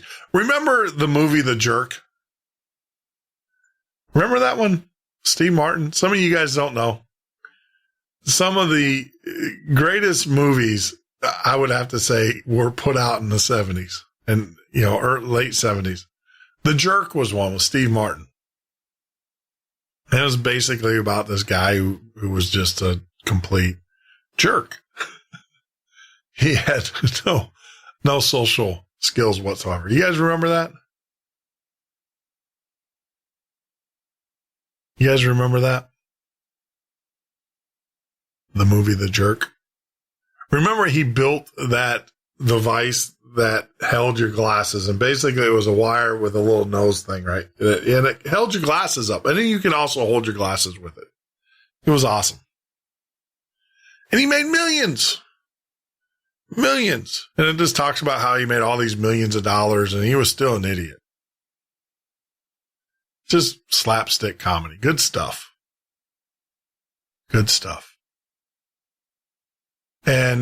But the problem is after about a year, and it talked about his rise in fame. But then after about a year, they started finding out that this device in the center of your glasses caused your eyes to go crossed. And you develop cross-eyed, right? That makes sense. You put a device right in the middle of your bridge and your eyes get trained to it and you go cross-eyed, just like what I did there. That was freaky. Whoa. That is kind of how I feel about some of this technology. You don't know. We don't know. We don't know what is going on. And we won't know until it gets out there. But then the question is what damage has it done? I mean, I can already tell you that young people are developing severe hearing impediments. And we're finding that out now because of the earbuds, right? So over there, Booby Kitty. No, you don't need a Bible. For this is actually in a chat room. I'm watching the chat room as I'm talking, as I'm ranting here. You don't need a Bible, my friend. You don't need a Bible for dummies. Just get a Bible. Yeah, Warshman. Good advice. Good advice. Just, get the Bible. It is the journey. Reading the Bible, a lot of people feel that you have to read the Bible from cover to cover, and you should. You should.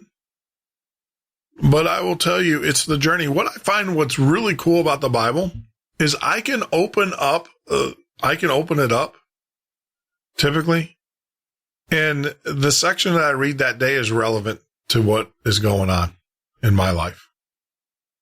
So it's a good idea to read it in an order, but also just read it. You might find something in there. And then the other thing is my suggestion is take things that are going on in your life today. I mean, all of us go through trials and tribulation. We all go through it. And go into the Bible. There's many websites you can go to, and you can type in what you're going through or what you're experiencing, and it will give you the passages that you need. But I will tell you, you don't need a Bible for dummies. The Bible is the Bible. And it's all about mindset. See, when I read the Bible, and if I'm in an angry mindset, I'm going to interpret. There's many, many layers to the Bible. And it depends upon your mindset. If you come at it with an evil heart, you're going to interpret it differently. So precept upon precept, line upon line. There you go. So just my recommendation to you is walk. And the first thing you do is don't give yourself an excuse not to read the Bible. Don't.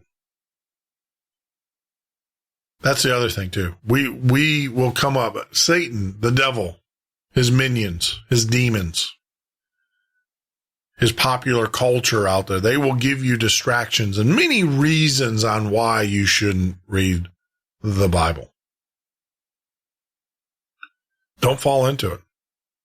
Go get one. Go get a Bible. And just start like everything else. Start at the beginning and work your way through it. And then the other thing too is there are many sites out there when you have issues with fornication, adultery, gluttony, all of those things that we are fighting, perversion, all of those things. There are issues out there. There are websites that you can go to that will help you with those things. And let me tell you, we live in an evil world.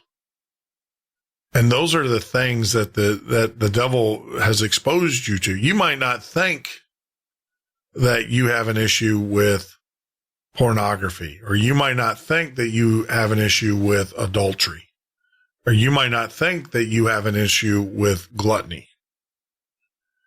But when you watch TV and you see these imageries of women, scantily clad women, and you lust after them, when you sit there at the dinner table and you could sit there and eat carrots and healthy food and all that, but yet you still want to eat that Big Mac, because it satisfies you, makes you feel good. There's a term for that, gluttony. You don't have to gorge yourself. And actually, you are gorging yourself. You're eating way, and I'm with you on this. I am not an angel. I am not a saint on this stuff when it comes to this. But you're eating way more food than you need, just so you can satisfy yourself. So that is very, very important.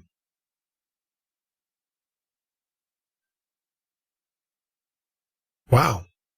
We got people there. There's a pretty good conversation going on in the chat room. I wish I can digitalize that. If you guys would like to call in, I'd love to hear from you. 352-388-3900 for those in the YouTube chat. There's some great conversations going on in there, and get your voice on the air. I saw something that came across, talking about the Great Pope,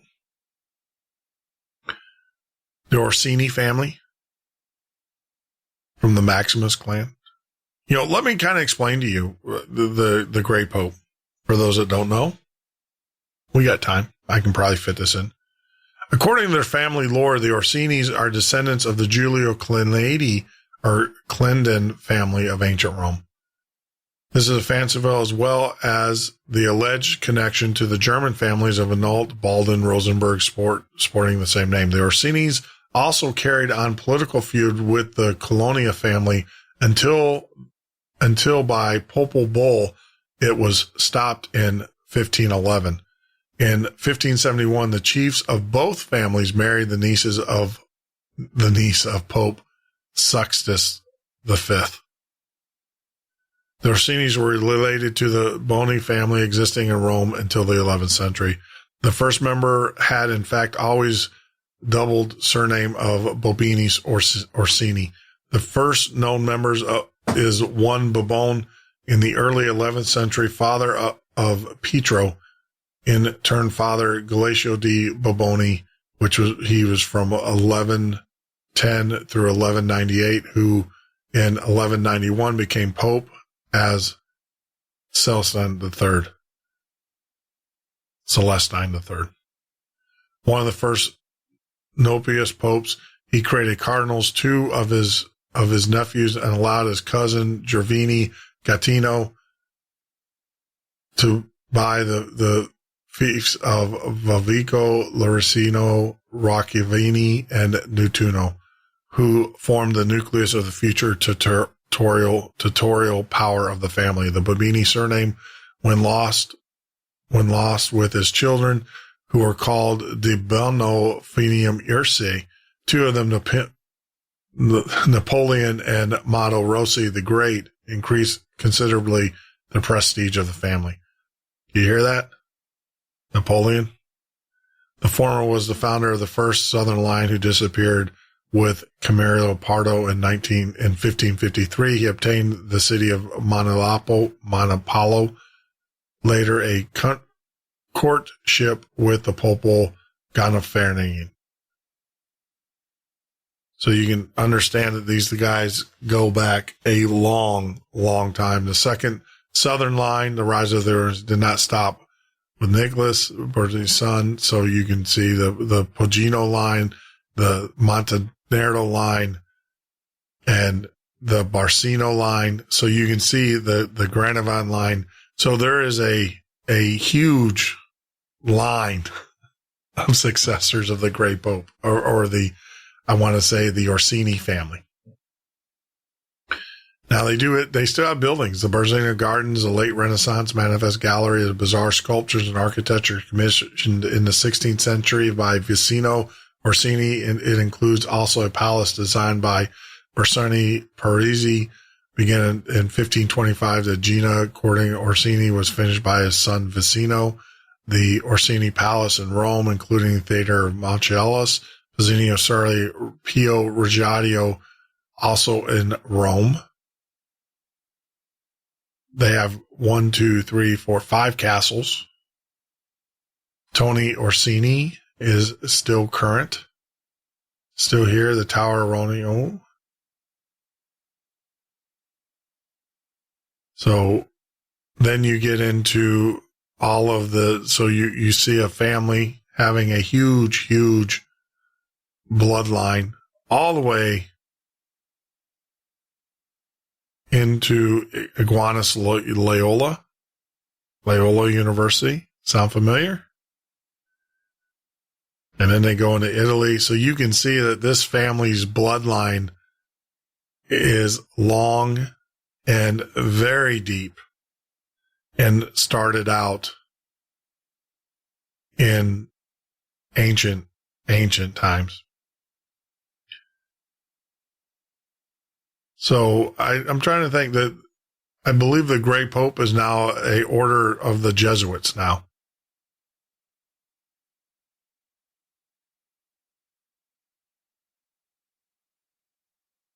I believe.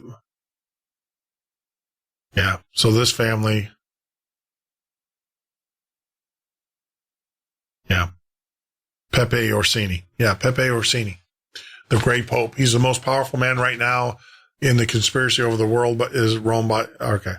The most powerful man right now in the conspiracy over this world. I hate when they do this. Put on banners. Pepe Orsini. I believe he is a Jesuit. And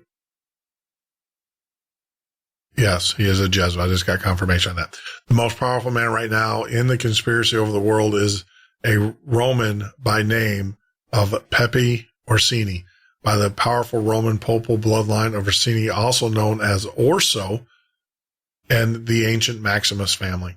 There's no one more powerful than this figure, who is really the Grey Pope.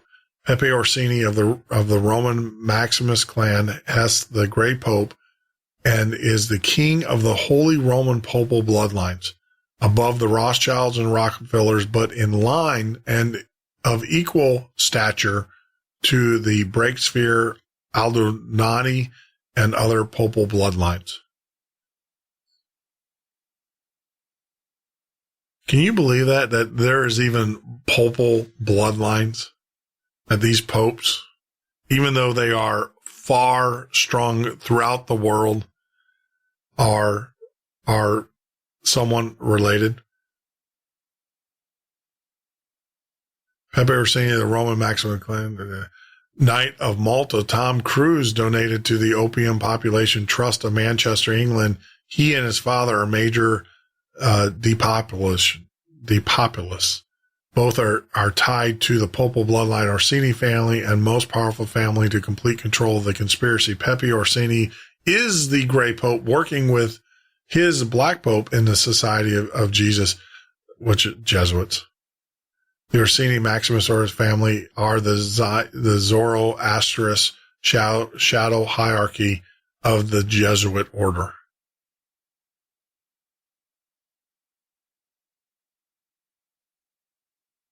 There you go. All controlled through the Jesuit order are the Knights of Malta, a Teutonic Knights, all based in missile-projected Bongo Saturnine Rome. Oh, here we go. So Pepe Orsini is in Italy. Henry Breaksphere is in China. And this is the true powerful family. This is the Golo. Yeah. Wow. Yeah, so there is a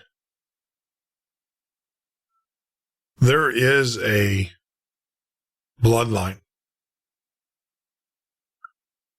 in this new world order, and it does stem from the Jesuits. Yeah, I mean, we can spend hours. Hey, boo-boo, why don't you give us a call, man? Call into the lines, 352-388-3900. And then you can explain the bloodlines.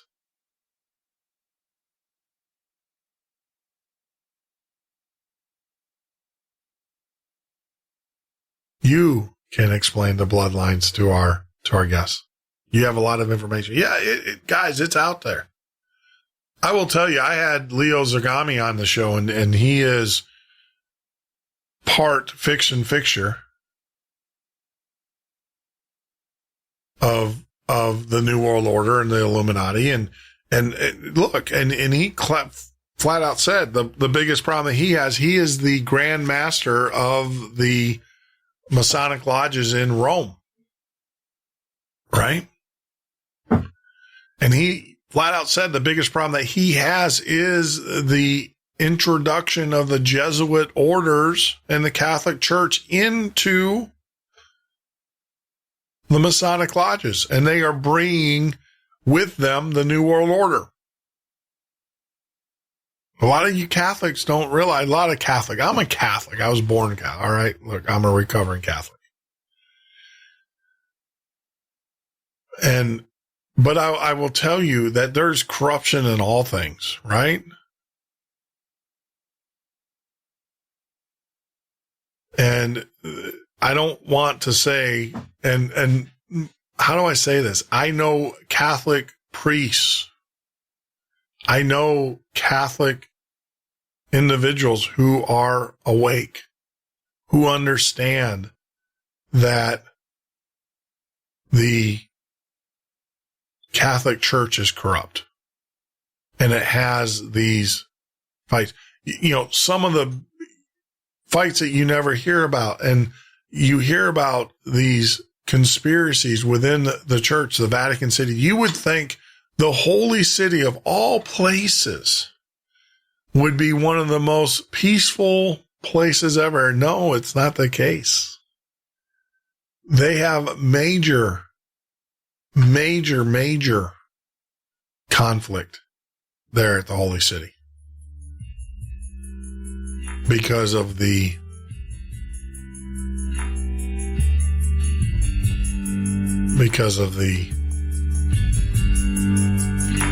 infiltration and the long-standing control of these New World Order bloodlines over the Catholic religion. We'll be back. Love to hear from you.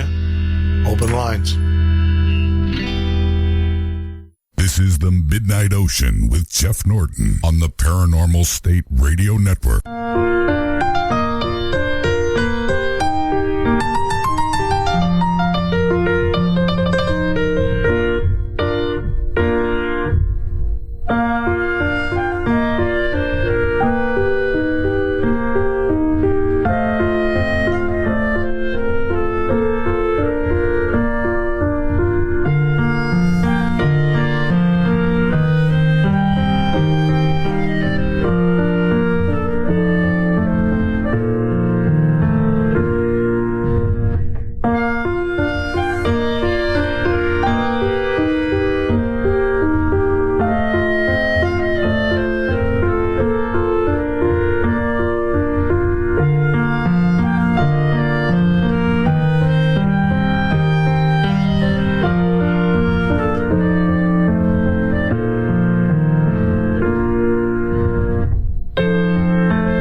Midnight Ocean with Jeff Norton on the Paranormal State Radio Network.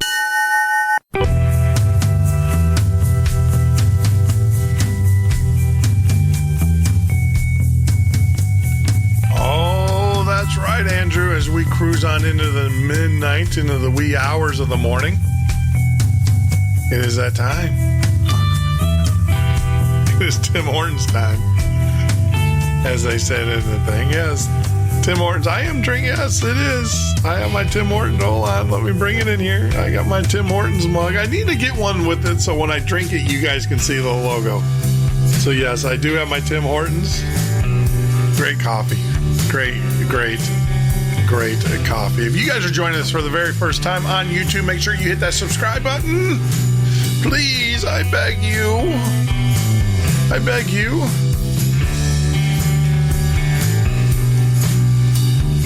I beg of you, please hit that subscribe button.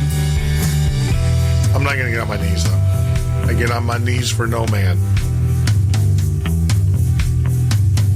But, of course, you can also follow us on social media. All you have to do is go into the search bar, type in The Midnight Ocean. I'm not going to spell it out for you.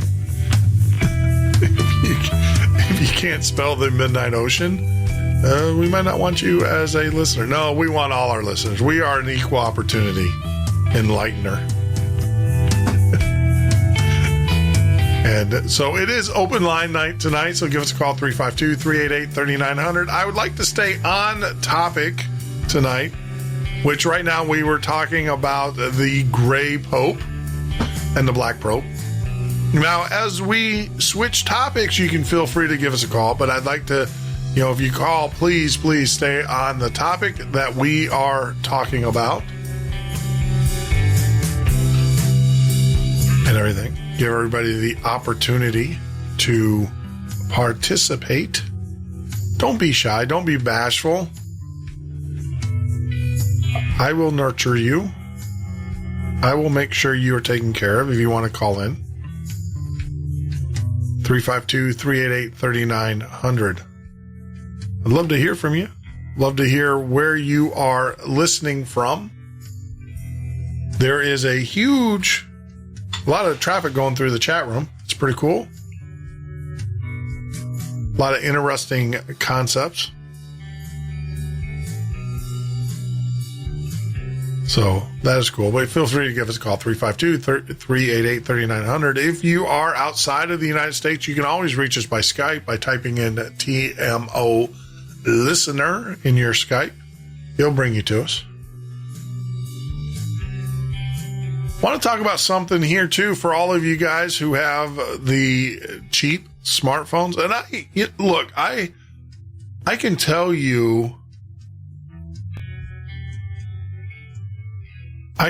you that it's probably in most phones. Now, I wrote an article and I had help. Someone actually showed me. I don't want to take credit for it all, but someone showed me. And I wrote an article on how to figure out if the NSA was listening to your iPhone. All you have to do is type in NSA. Go out to our website, themidnightocean.com. If you have an iPhone, I do not have a way for Android. I do not. And I do apologize, but I just don't know the code yet. Haven't figured it out. And frankly, I don't have an Android, so I can't test some theories. But go out to our website, type in NSA, and there's instructions there. Now, this is not, I want to say concerning, but not okay. What did you expect, right? Apparently, it's come out that China has put backdoors into the Android operating system. You know, Android, Google, Alphabet company. And they put it in such a way that it can't be disabled. It's in the firmware. Now, the firmware is the operating system. Well, the firmware, how do I say that? There's two parts. So the firmware is actually on the chip. And what that does is it kind of tells the operating system where the speaker is, right? Where think of it like the traffic cop. It's the traffic cop. And it interfaces the software and the hardware together is a basic explanation of that. So if you're at the firmware level, you're at a low level.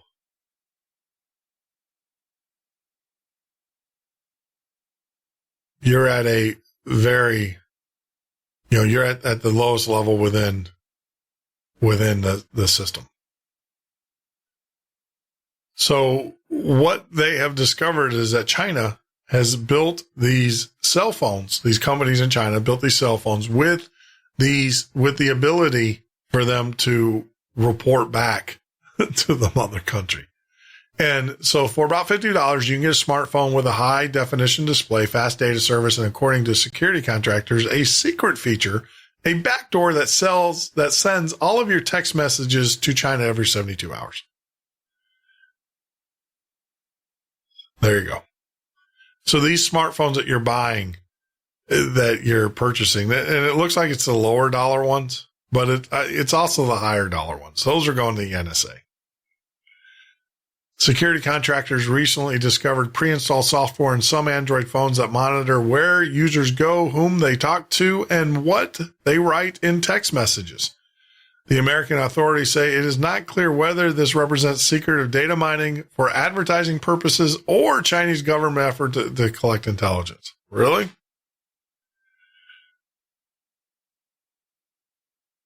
So if I write in my Android that China sucks and I want to overthrow China, and then when I travel to China, when they lock me up, we don't know why.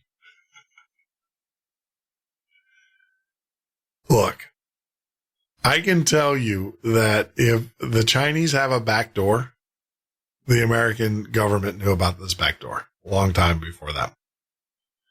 These devices, so you guys know, I remember years ago, I wanted to build basically a microcomputer, mini computer. This is years ago.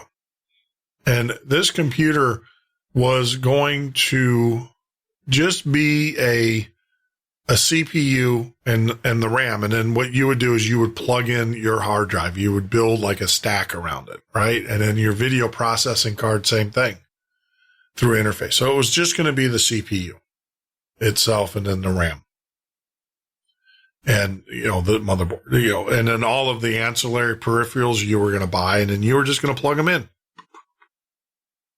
Right.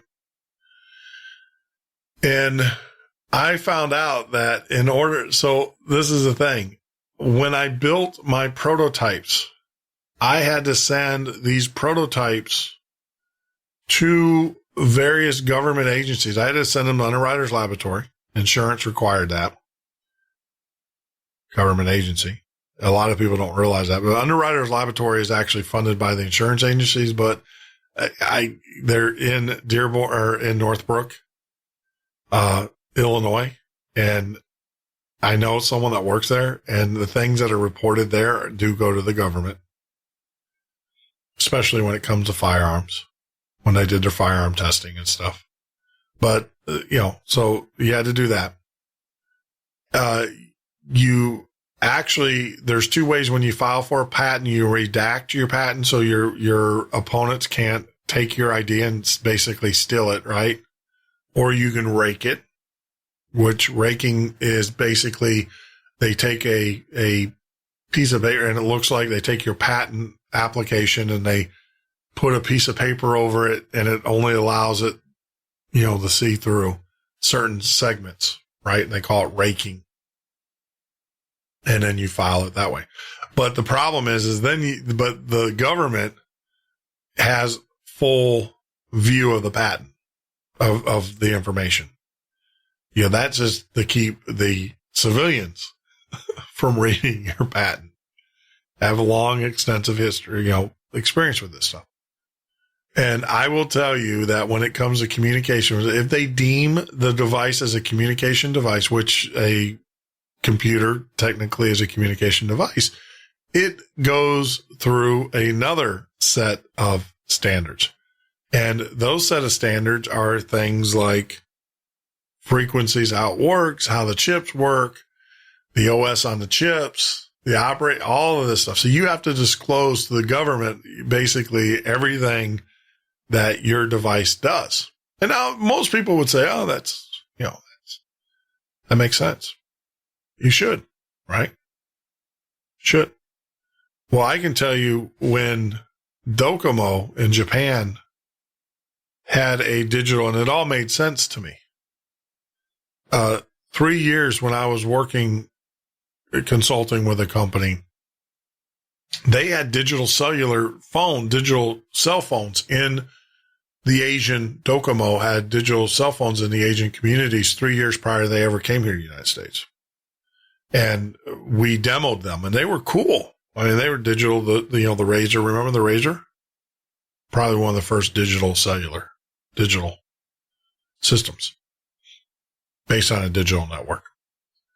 Well, the problem is that the government of the United States would not allow those digital phones to come in because they can be encrypted very easy. It's digital now. It's ones and zeros and everything. It's not cellular analog, where your radio frequency, where you're listening through radio frequency.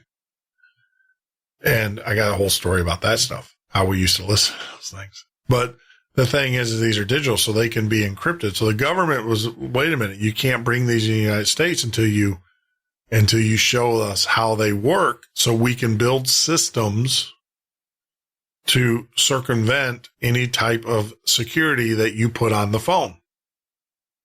That was, they refused them. That's why it took 3 years. There was an argument between the government and the cellular manufacturing companies. So they inherently would not allow these products to come in unless there were backdoors or a way that the government knew they can place a backdoor if they wanted to. Same thing with my computer concept that I had. So I just, didn't chuck it. I just didn't mass produce it. So, but that's how these things work. So when you hear about China, China, the evil empire, China, look, our government's right there with them, man. Our government's right there with them. You know, when Cisco, there's a story, a lot of you guys don't know this, but when Cisco went to China, you know, it's a huge market. They're a corporation. They can do that. They went to China, and China said, well, you can't put your routers here. So you understand, all the internet goes through Cisco, you know, basically Cisco or Juniper router, you know, through these routers, right? The routers. It's how it routes traffic cop. And what made Cisco so powerful, it was actually a husband and wife team that created it. And it was a way that they could connect two remote locations together, right?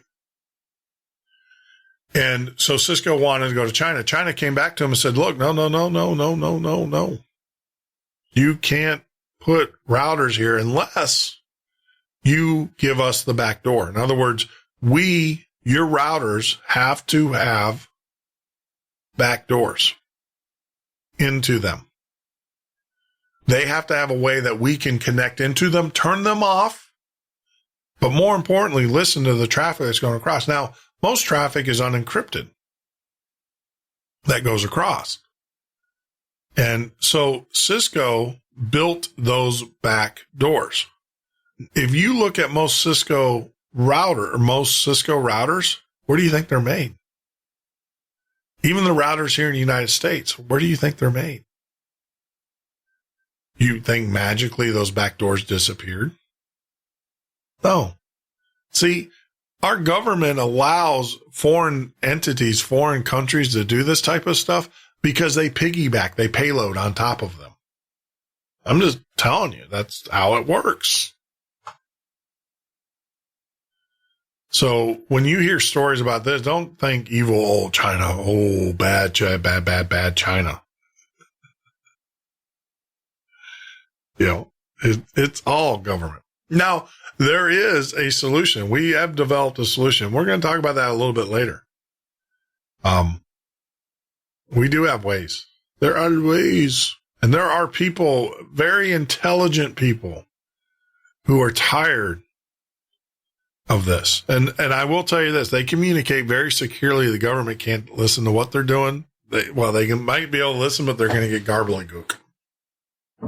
And they're not going to understand it. It will take them until the quantum computers start kicking in. It'll take a while, but there is a movement. I will tell you this. within the organization, there is a movement to purchase a quantum computer to build encryption models, quantum encryption models. So it is coming. So we're with D-Wave. If I had $5 million, I'd have a D-Wave. Heck yeah. I'd have one. I'd have a blast with it. If you guys don't know what D-Wave is, it's basically the first quantum computer. So security contractor recently discovered pre-installed software. We talked about that. So international customers and users of disposable or prepaid phones are the people most affected by the software, but the scope is unclear. The Chinese company that wrote the software, Shanghai Alps Technology Company, says its code runs on more than 700 million phones, cars, and other smart devices. One American phone manufacturer, BLU Products, said that 120,000 of its phones had been affected, and it had updated the software to eliminate the feature, the firmware. CryptoWire's security forum that discovered the vulnerability said that the Alps software transmitted the full contents of the text messages, contact lists, call logs, location information, and other data to a Chinese server. The code comes pre-installed on phones, and the surveillance is not disclosed to users, said Tom Karginis, vice president of CryptoWire, which is based in Fairfax, Virginia. You know, all of these, well, you guys don't notice, but most of the cryptology companies are based in Virginia. Who else is based there? Just got to ask. Even if you want to, you wouldn't have known about it, he said. You know, one of the things, I will tell you this. All right, so this is what you guys need to do. You want to find out what your phone's doing without you knowing about it. This is one way you can do it. I mean, I have a pretty secure system here. So one of the ways that you can check out what your phone's doing, how it's communicating, what it's doing, what you need to do is turn off the cellular on your phone. You can do that through your settings and stuff. A lot of people, you know, the plane mode, putting in the airplane mode usually works.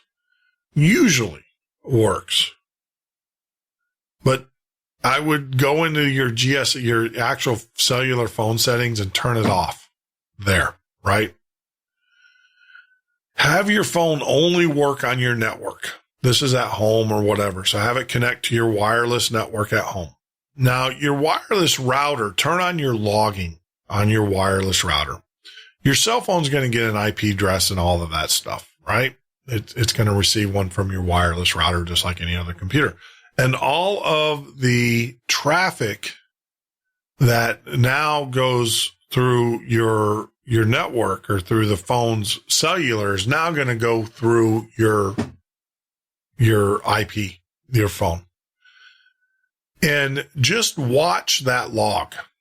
Now, this is going to take a little bit of time. So when you get that log, you're going to get a bunch of what they call IP numbers. Now, the IP numbers are a series of, basically, it's 4 series of 3 numbers, or it could be, you know, it's just 4 series of numbers, and an IP has a dot. So it's number, dot, or it could be number, dot, or just number, dot. But you have, you know, number, dot, number, dot, number, dot, number. That's an IP address. That's IPv4. If your your network's working on IPv6, it's going to look like a bunch of numbers and letters mixed together, but most systems are still IPv4. So get your IP address of your phone, look at your logs and see where it is talking. You will be shocked at where your phone talks to. You will be shocked. It is talking. I can tell you, if it's a Samsung, it's talking to Korea. If it's an Android or a iPhone, it could be talking to the NSA, which mine is. You know, mine's talking directly to the NSA. And it also is talking to various other places. So watch that traffic. And then what you do is I have a thing you can do IP lookup. You just Google IP lookup and you type in those IPs and it'll tell you who the companies are. And that will tell you where your phone went out to. Now, obviously, if you have like Microsoft, your phone, if you've installed like Live 365 or anything like that, your phone's going to talk to Microsoft and Redmond, right? If you installed, games on your phone, that is going to be definitely going to be talking to those game manufacturers. And most of them are in South Korea and those areas. But that's one way of knowing what your phone is doing. Now, like I said, it's very important that you can try it with your in airplane mode on your router, but I don't think you're going to get the same results. I think you'll get better results if you can turn off your whole cellular altogether. Now, some phones won't allow you to do that. And that tells you, so what it is, they split the traffic. They run part of the traffic over the cellular, the stuff they don't want you to see through your home router. And then the other part over the network. It's just the way it is. There's a part of me that says, and this is really crazy, we are building a network where you don't even have cellular phones anymore. And you just turn off your cellular altogether. And as long as you have a computer network nearby or wireless hotspot or whatever, you can actually still make phone calls, things of that nature. That's coming. I'll share with you guys that later. And that makes your phone completely off the network. Now, the problem is that we would like to find a manufacturer who just made network only phones and completely remove the cellular.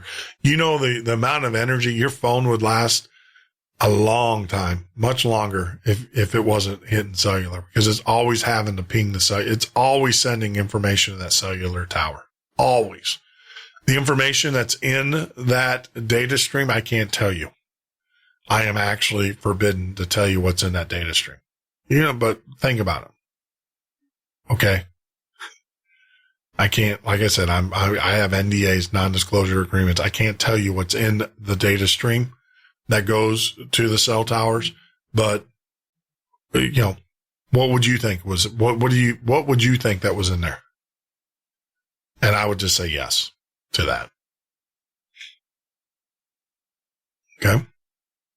So that's how you would detect what your phone is doing. That's the easiest way. That's a poor man's way and everything. Wow. We have a religious conversation going on in chat room. Keep it up, guys. I'm cool with that. I am down with that. It is okay by me. So that is that information I just wanted to share with you as we kind of roll on through the evening. I love how Obama, and we try to stay out of the politics. We stay with the occult and stuff like that, and we'll talk about that in politics. But politics in general, I guess it's one big occult. I love, though, how Obama's blaming constant information disrupting global agenda. Well, yeah. Your sheeple are awake.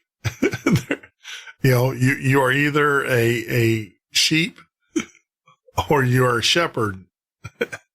And we, fortunately, are now becoming shepherds. President Obama. You got to put president. Guys, if you don't want people to disrespect your president, you got to call other presidents by the president. Respect the office. You don't have to respect the individual. Respect the office, though. Because eventually your guy or your gal or whatever is going to be in that office. Can you believe, talk about the election, can you believe the amount of people that are like unfriending friends? And we're talking lifetime friends. I have a lot of friends who are very liberal. Very liberal. And I will fight for their belief. I might disagree with it. I might not agree with it. I might not even like it. But I am, number one, I'm not going to lose my friendship over it. Ain't going to do it. And then number two, I'm going to fight for their right to believe what they want to believe. It might be wrong, but they have that right, and we should protect that. We should hold that sacred. Just because you agree or disagree with someone, they still have that right. And it could be wrong. Like I said, I'm not saying it's right. It could be wrong, but they have that right, and you have to defend, because that same right that gives them to be wrong gives you the same rights to be right. It's called freedom of speech. We're cruising on into the night. We're going to take a quick break, come back, and it's, like I said, open lines. Give us a call, 352-388-3900. I wish, if you do call, though, stay on topic. This is the Midnight Ocean with Jeff Norton on the Paranormal State Radio Network.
Stories of human beings who, by a wave of a magic wand, are transformed into animals are an inevitable part of the literature of our childhood.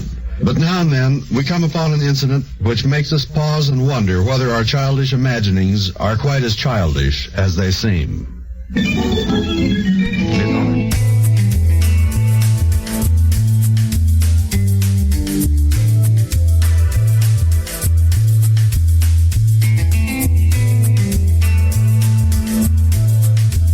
Oh, our childhood imagination. Wow. You know, hey, during that break, I was taking a cruise. As I was refilling my mug up, I'm going to change the screen here. As I was refilling my mug up, as we rolling on into the last hour of the show, tonight's show. Great chat, guys. Keep it up. Don't mind. I was just perusing the internet. You know, that thing we call the internet. You reached the end of the internet. I wish they'd bring IT Crowd back. That's a great show, IT Crowd. But I was perusing the internet, and I came across this story. This is scary stuff, guys. This is scary stuff. And you go out to metro.co.uk. I was trying to bring it up, but you can probably Google it in your Googler or whatever search device you use. A girl on her way to a beauty pageant took a selfie in the front seat. Imagine that. She wasn't driving, so don't worry. She wasn't driving. And captured a ghostly child sitting in the back, reaching out for her. Can you imagine that? Guys, get out there to the CO. Metro, that's METRO, I'll spell it for you, .co.uk. Or just Google Harper Kurtz, Kurtz, ghost. That will probably work. Harper Kurtz, ghost. And you'll see the picture of it. It is freaky. It is scary. I'm looking at it right now. And there is a kid behind her. There was a commercial, and they actually took it off the air here in the United States. I don't know if you guys remember that. There's a guy who was always on his cell phone, going back and forth. And he dropped his kids off, or he's sitting there, and then there was a kid in the back seat, and he's talking to him. And then he's texting on his cell phone, and he's like, who are you? Where did you come from? All of that stuff, you know, because this was not his kid. And then, of course, there's a kid playing with a ball in front of him, and he runs, and it was that kid. It's kind of on the lines of this. It was crazy. It was a great commercial, though, but they just did not play it here in the States. I think they played it for a few short times and then got too many complaints about it. But it hit home. It really did. There was another one about a guy, there were some great commercials out there, and they really hit home. But Harper Kurtz, 13, was in the car with her mum. You can tell it's a British or Canadian. Mum, M-U-M. Melissa, 48, and the back seat was supposedly to be empty. So is Kurtz, 13, and her mum, 48, were driving to a beauty pageant. Melissa says there was no car. Says that there was a car accident on the road that they were driving along a year before, and she believes the ghost was warning her daughter to wear her seatbelt. Melissa from Florida said where the picture was taken, there was an automobile accident 1 year ago exactly. When I looked into it, someone had been medevaced away in a helicopter. I didn't notice until about a month later when I was going through my camera when taking pictures for someone else. I think it's very important to the world to see the picture because I know it's genuine and real, and we were the only two in the car. So many people have hope for afterlife, and this proves it to me. What? Okay, wait. wait. Hope for afterlife. Okay. My hope for afterlife is not driving in a car, stuck in the back seat with a 13-year-old girl and her 48-year-old mother. I am sorry. That is not my hope of afterlife. That would be pure hell. Because you know there's some Justin Bieber being played and stuff like that. Melissa was so shocked by the image, she submitted it to Greg Potter, who is a director of parapsychology, afterlife, and paranormal studies at Eddington Project Canada. Greg said, ghosts such as the boy are prone to remain earthbound when the soul is literally ripped or thrown from the body in an accident. Chances are that he does not know that he has died, and chances are good that he will haunt this part of the highway forever. We need to know where this highway is. It's in Florida.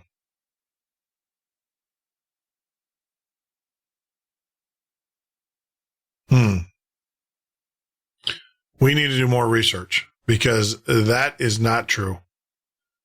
This young boy needs to be shown the light. It's that easy, that simple. You know, that's the thing.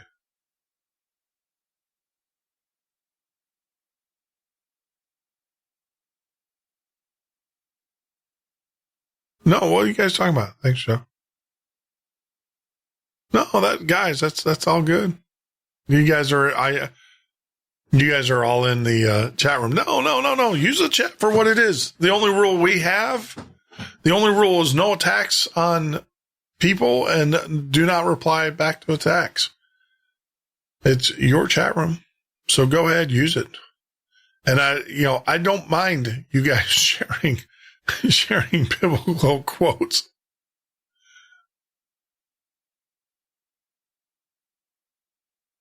With each other.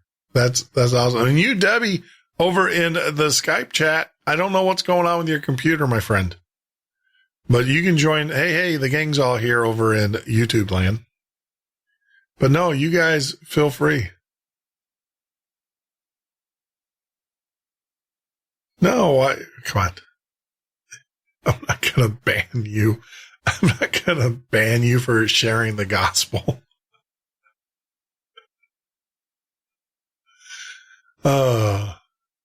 That's crazy though. You guys ought to look at that picture this is on metro.co.uk. There is a child in the back seat. You can see him poking over her shoulder. There is no doubt about it. The lighting is right. Everything is right.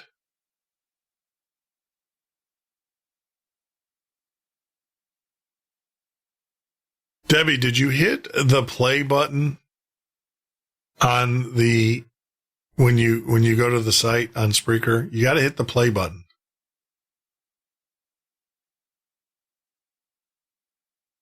To be able to listen to it. It doesn't automatically start play. For those that don't know, Debbie's over in our Spreaker feed and she's saying that she is not getting any sound, just the thing.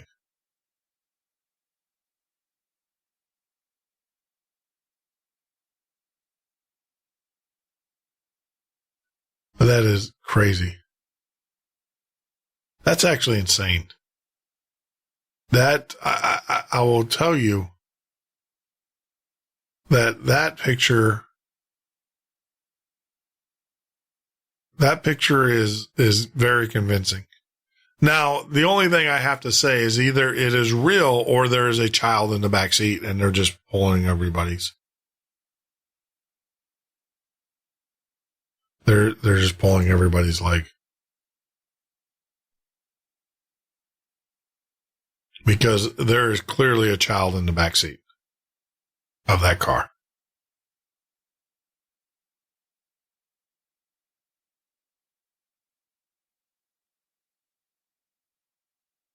Wow. That is bizarre. I'm looking at the picture and I'm godsmacked.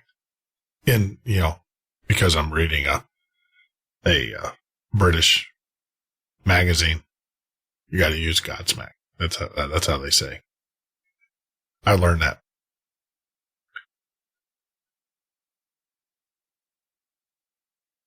Now, one of the other things is, did you guys hear about this 5-star underground doomsday resort? Must be nice. It must be nice that you can go and destroy a world, destroy a people, oppress millions of people, and then run away to your 5-star hotel. You know, I think what we need to do, I need to become a multi-gazillionaire so that I can join up there. And then the whole time that they're shut in to this 5-star resort, I can remind them the errors of their ways and say, guess what, guys? We wouldn't have had to have been in this resort, this 5-star resort, if it wasn't for your Luciferian ways. All right? You know, talk about Lucifer. I just want to say this. You know, the United States government spends over $350-something million a week or a month. I think it's a lot more than that, but roughly a month. $350 million a month in its military. You know, $350 million would solve the world's hunger problems. I don't know about you, but I just got a feeling that countries would love us much more. Now, granted, there's countries that just hate us. They hate us for ideological reasons. They hate us because they feel that they need to take over the world, right? For their beliefs, for their God, right? But I will tell you this, there is $350 million, 1 month's payment for supporting our military would feed and fix, not only feed, but fix world hunger. Is that not crazy? Is that not insane? And like I said, I think we would get along better with countries if we dropped food off versus dropping bombs on them. I'm just saying. But here you go. Here's in Fannin County, 60 miles north of Dallas, far away from the constant roar of traffic. There's something going up in rural Fannin County that is generating buzz. The buzz is not just among the residents in the nearby tiny town of Ector, Texas, but developers said it is also among those who live as far away as Europe or even Australia. It's called Trident Lakes. Richie Witt, communication director of the community, said it's going to be one of America's most fun, most plush. It's going to be fun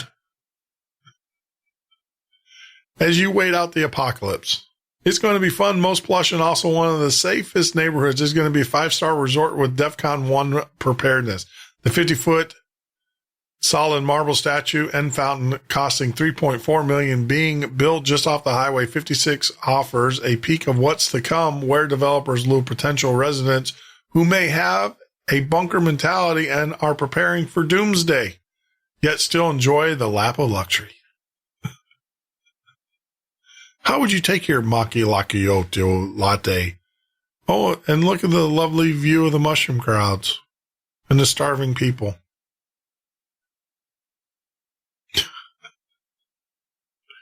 We have just completely lost our mind. It'll be one of the largest fountains in the world. It'd be bigger square footage than the Bungalow Casino Fountain in Las Vegas, which said amenities in the $300 million development include a golf course, equestrian. Oh, yeah, I got to play golf. Got to have my golf. Spa, guns range. Got to have gun range. I don't think you really need a gun range. I think you're going to have plenty of time shooting or plenty of opportunity shooting the hordes of people that come, running towards you. Stores and restaurants. There will also be a row of helipads. Oh yeah, gotta have my helicopter. When asked if the resort or a bunker would laugh, yes, we hope we will never use the bunker part of it. In the Hilltop Prairie, underground, earth-covered condos will be built with above-ground terraces overlooking lagoons and white sand beaches. Whitney said As many as 1,600 people will live there. Planners said the underground luxury condominiums will be connected by a series of tunnels that will lead to a larger gathering space. Aside from food, developers said the community will feature off-the-grid sources of energy and water so people can live safely underground. The lower you lower the air blast lock doors and you're safe from the dangers. Witt said developers said a 12-foot wall will be built around the community that will feature watchtowers, a DNA vault, and an air purification system. Fannin County Commissioner Court Judge Centra Carter said he met with developers earlier this year. Carter said that the county's only oversight of the project will be to make sure the septic system is up to code and to make sure the platting of the development is proper. There are no zonings in the county, and state law limits small counties' ability to regulate developments. Witt said the starting price may be $500,000. The first phase is invitation only, mostly for athletes and celebrities. There you go.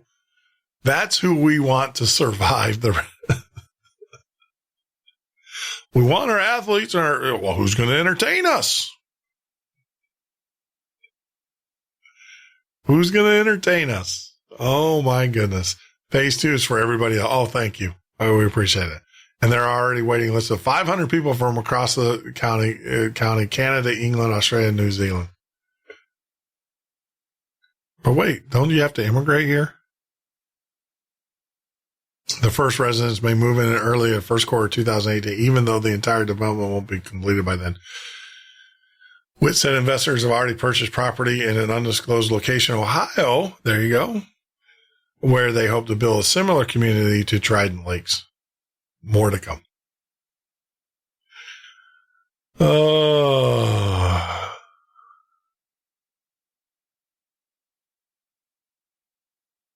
That is incredible.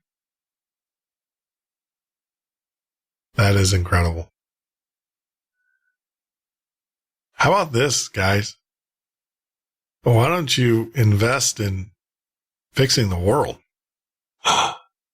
No. Really? I don't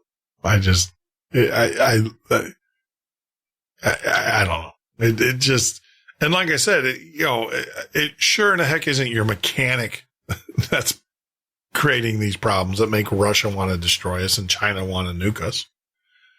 It's not your waitress at the local diner who is, ruining our name in other countries as we try to overthrow elected officials. It's not your bus driver that's doing it. It's these elitists, the people that can afford these bunkers. But of course, they screw it all up for the rest of us. Lord have mercy. Well, you go live in your bunker. You just go do it.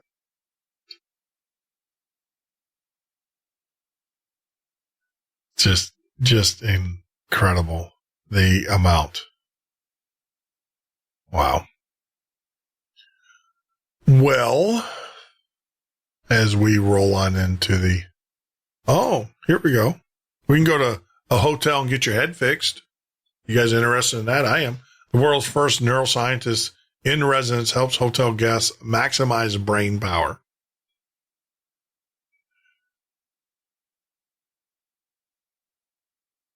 Guests unwind in the glitter splendor of the Corinthia Hotel in London will not generally expect to be asked if they wanted to have their heads examined. There you go. Yeah, I do.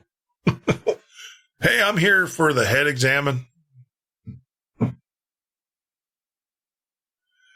Another glass of champagne, perhaps by appointment, as Daniel Galler at hair salon, maybe dinner in a deliciously opulent Masumo restaurant. Absolutely. But to these options, as of today, has been at a range of offering. Yeah, so they're going to give you a neuroscience.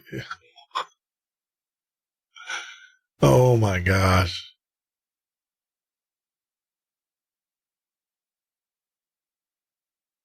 Unbelievable.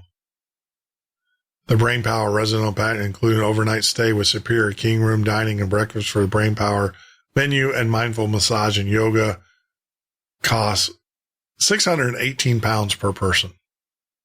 For non-guests, the Brain Power Day Spa, it's £280 per person. There you go. Go to that. Well, I mean, I guess people go to spas. People go to spas. You know, you can get, what did we charge for? Oh, that's right. We were free. We have some of the best neuroscience scientists on the show. And we didn't charge a dime. Maybe we should. No, we'll never charge. We will never charge for you to listen to our shows. You have that as a promise from me. The day we charge is the day I quit broadcasting.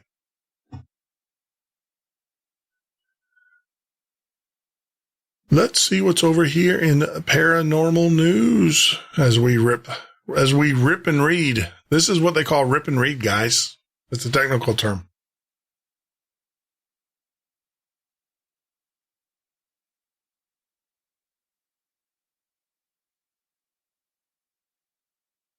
Wow.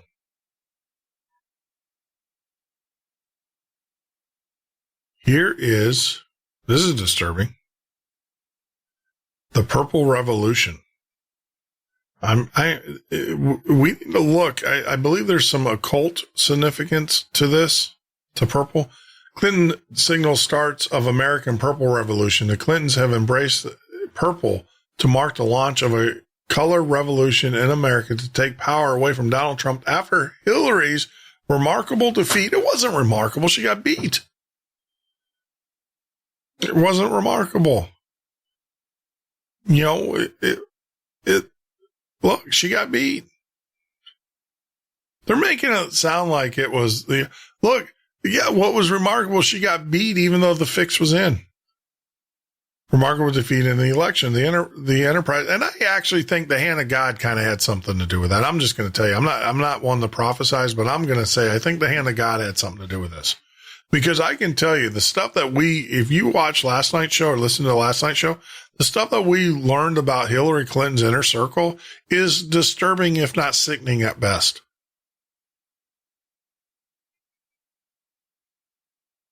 It is pure evil in its purest form. And we're talking about pedophilia. And you know me, I step away from that ledge, but I'm willing to jump off this one and say that, you know, Podesta, he's a sick individual. You know, the fact that he has 14 and a fish on his hand, he's hanging out at a known pedophilia place, has back rooms. He has, you know, for those that don't know, the 14 it goes back to the story of Isis, not ISIS as in the guys were fighting, but Isis in Egypt, a god, man god, where he was chopped up by his rivals into 14 pieces. And then his mother went to go reassemble his body. And they reassembled, they got all the 14 pieces, or 13 pieces. The 14 pieces was his genitalia, and the story goes that was eaten by a fish. So you got Podesta on one hand with a fish, and on the other hand, 14, which basically means he ate genitalia. And you know, I'm just going to stop it right there because it's pretty sick stuff. The fact that he has Jeffrey Dahmer, he commissioned artists to recreate Jeffrey Dahmer's victims' poses. He's got pictures of people eating other people on his wall. Yes. Guys, this is a sick individual. And he's part of the Clinton. So you gotta, you know, look, if I go to someone's house, then I've got some pretty esoteric friends. I got some pretty crazy friends. But if they had stuff like that and they participate, they're not my friends. I don't want anything to do with them. I mean, there's a part, I understand art. Art should invoke emotion, but there's also things that, sickness, it's just so sick. There's things that are sick that invoke emotion too, but that's not art. That's just sick. That's just doing crazy crap because you can and then calling it art. The soul cooking. Yes, guys, it happens. The soul cooking. It's called soul cooking. Look it up. It's an occult practice. And I will tell you now, I'm not a big Trump fan either. Jeffrey Epstein is a good friend of Donald Trump. Donald Trump is a good friend of Jeffrey Epstein, the Lolita Express. We just haven't caught him on the island yet. Caught Bill Clinton going down there 26 times. For those that don't know, Jeffrey Epstein was prosecuted. He's prosecuted. He is a child sexual offender. We're going to take a break. We'll come back. We'll wrap the show up. Keep chatting away, guys, in the chat room. We'll be back in a few minutes.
This is the Midnight Ocean with Jeff Norton on the Paranormal State Radio Network.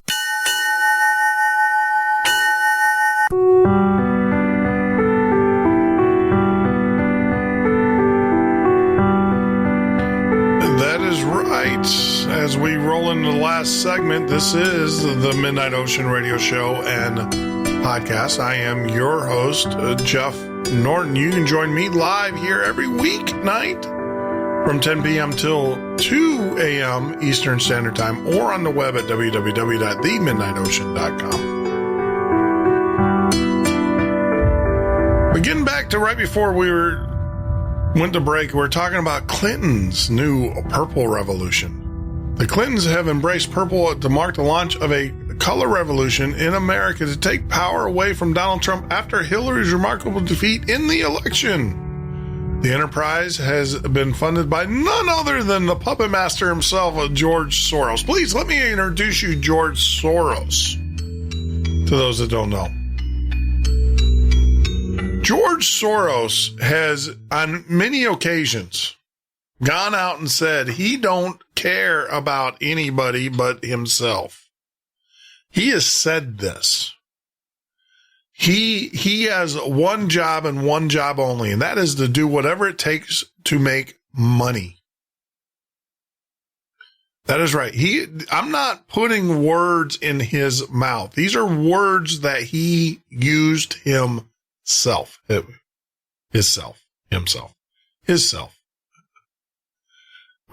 Grammar Nazis are coming out. This is a man who will do whatever it takes to make a buck. He doesn't care on what side of the fence he's on, as long as he's on the side that makes him the most money. And see, the reason why he's on the Clinton side is because there's insider trading going on. You can't tell me there's not. Look at the hedge funds. I've always said, you want to nail the Clintons? You really want to put a nail in the Clintons' coffin? And, talk about coffin. Did you guys see the picture today that was released of none other than Bill getting a massage? Hey, look, it's a rough job being the former president of the United States. You see that picture today that was released by Anonymous? Go out there and Google it. Bill Clinton hotel massage, Anonymous. Yeah. Last time I checked, hey, look, I know that science, we're doing genetic mutations. So science, Hillary might have gotten a facelift. I don't know. But that doesn't look like Hillary. And it doesn't look like Bill's dressed. And a lot of people are like, well, he's getting a massage. Look, I have had massages by women. They don't take place in hotel rooms. I am sorry. Those are not the massages that one should be having. They take place in clinics or in doctor's offices. And I ain't naked. Naked. You're always covered. I'm sorry. So, go out there, look up Anonymous Bill Clinton massage. You'll see the picture. Yeah. George Soros. Great guy. Yeah. He's funding this, guys. You want to know look, there's an advertisements in Craigslist right now. $15 to $18 an hour. That ain't chump change to go protest. Heck, sign me up. I'll go do it. They won't like what I do, though. But that's his job. Defeated Democratic president candidate Hillary Rodham Clinton is not about to go quietly into that good night. On the morning after her surprise and unanticipated defeat at the hands of the Republican Party upset Donald Trump, Ms. Clinton and her husband, former President Bill Clinton, entered the ballroom of an Art Deco New York hotel in Midtown Manhattan and were both adorned in purple attire. I'm telling you, my cultists out there, guys, what does that mean? The press immediately noticed the color and asked what it represented. Clinton's spokesperson claimed it was representing the coming together of Democratic Blue America and the Republican Red America into a united purple blend. This statement was a complete ruse, as it is known by citizens of countries targeted in the past by vile political operations of international hedge fund tycoon George Soros. The Clintons, who both, The Clintons, who both have received millions of dollars in campaign contributions and Clinton Foundation donations from Soros, were in fact helping to launch Soros's Purple Revolution in America.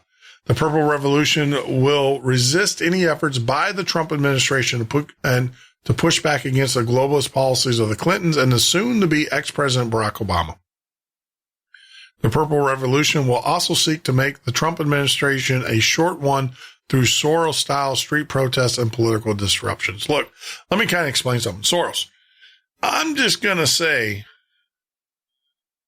even if you got 20,000 of your protesters, together, even if you got it, that's still less than 0.06% of the populace.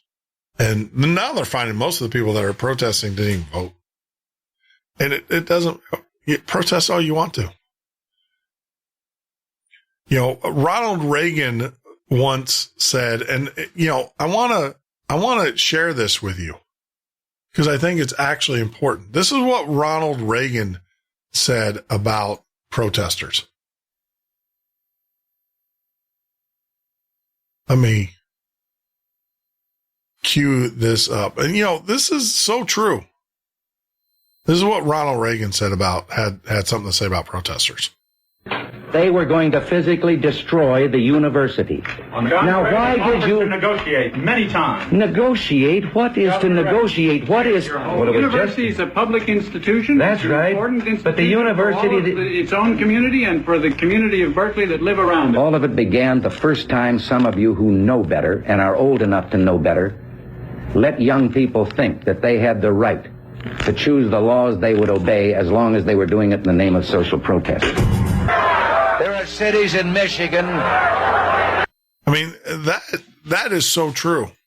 See, the problem is these young people are fueled by the George Soroses, the guys that don't have, guys, let me explain something to you. George Soros doesn't give a rat's behind about you. He doesn't care about you. He doesn't care about what you want, what your dreams, what your aspirations are. He doesn't care about any of that. At the end of the day, he cares about how much money's in his bank account.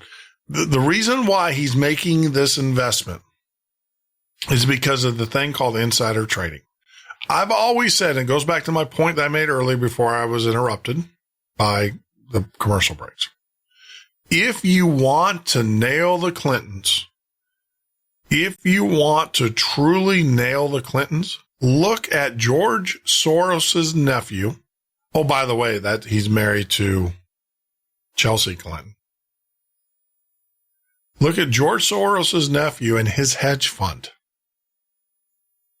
and the inside information that he received that he traded on. I'm telling you, that is where you nail the Clintons. He received insider information. Come and sue me. I don't care. Because then you got to disclose it. He received insider information through the Clinton Foundation, through the Secretary of State, through the Clinton Foundation, and he hedge fund, he traded upon that information. That's insider trading. Highly illegal. Go to prison for that. So, that's how you nail the Clintons. And as far as George Soros goes, he only cared because he's doing the same thing. He learned how to do it. He's got to keep them in power so he can get the information on what countries are going to do. So he can look, if you want to make a ton of money, and I'm not telling you to do this because this is like one of the most dangerous things you can ever do in trading in the stock market. That's called Forex, foreign exchange. I know guys who live in mansions one day and live in apartments the next. Not true, but they get there eventually. And they all got there through Forex trading.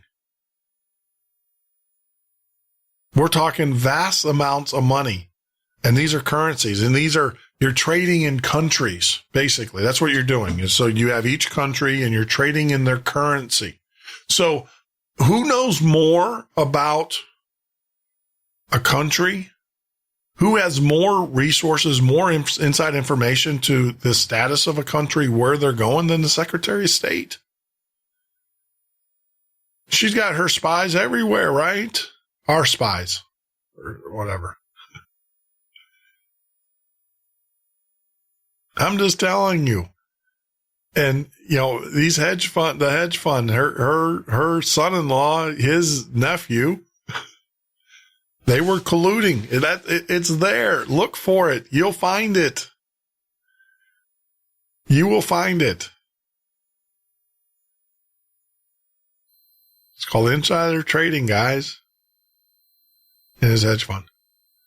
It is doubtful that President Trump's aide will advise the new president to carry out the diversity criminal investigation of Ms. Clinton, private email server, and other related activities. Yeah, that's what I'm saying. They're not going to do it. It's not going to happen. But if you want to nail Clintons to the wall, go after their kids, because that's how you do it. Because their kids are part of it. Their son-in-law and stuff. But the Purple Revolution, yeah, that is code name for Soros. I'm telling you, there's got to be a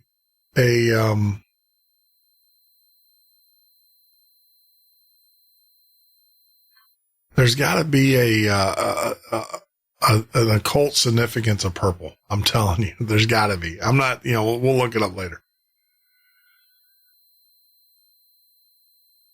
Turn false awakenings into out-of-body experiences, astral project. Don't do it. I'm just going to tell you, don't do any astral projection, guys. Because while you're out banging on doors and having a good time, woo, something else is going to slip into your body. I'm just warning you. I'm giving you the heads up. It's not something you want to mess with.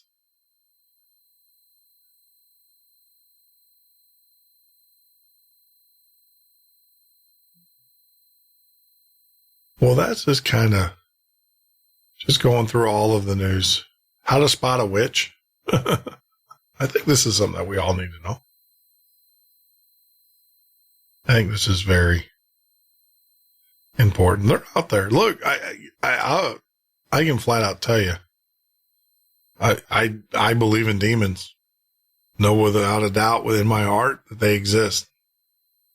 If you want to know, go back to last night's show and listen to the first 2 hours. How to spot a witch. We've heard of Bloody Mary, Baby Blue, and the creepy Three Kings game. Might I introduce you to the old legend spread around the area where I am from? One might say it's one of the OG paranormal games. However, the elders probably wouldn't call it a game. It's believed that if you follow certain steps, you will be able to tell exactly who is a witch. What?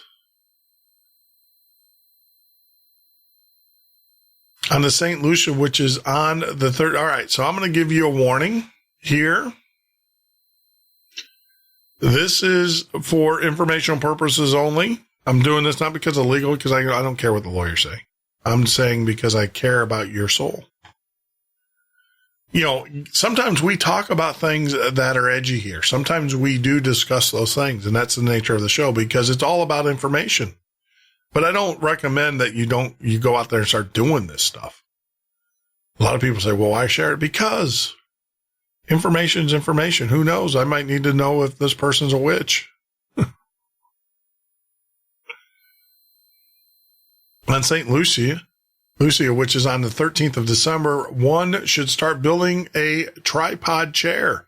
The tripod chair should be made out of wood and should not contain any sort of metal. One should finish the tripod exactly on Christmas Eve on the 24th of December. Next step is to take the finished chair to the midnight mass on Christmas Eve. Stand at the back of the church and wait. At the moment when the priest raises a wafer in the air, one should climb on the chair and look. That is when all the witches will be unmasked by their heads being turned away from the altar. The tricky part is if the witch notices the person, one should immediately climb down the chair and run to the next church. The witches will try to catch the person who saw them. It is helpful to throw salt and wool behind you.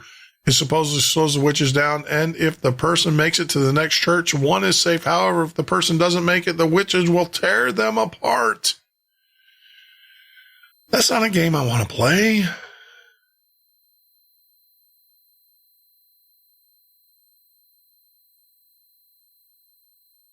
That's not a game I want to play at all. But that is true. You know, we have this this misconception that evil spirits can't enter a house of the Lord. That is not true, because most houses of the Lord are not houses of the Lord.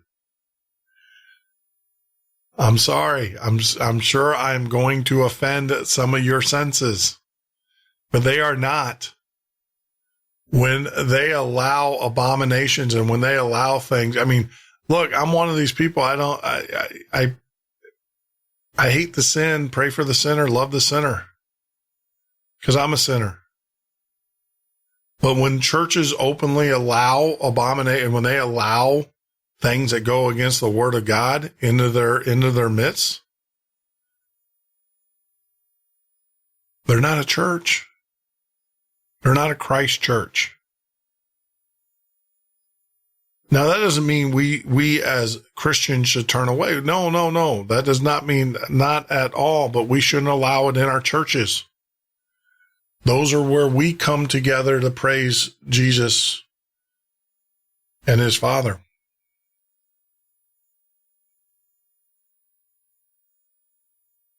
That is the holiest of holiest places for us. And that doesn't mean that we should turn people away. That doesn't mean we should be hateful. And that doesn't mean we should be ill will towards people. Everybody's God's children. Everybody is God's children. You can hate what they become, but you must love them, the person.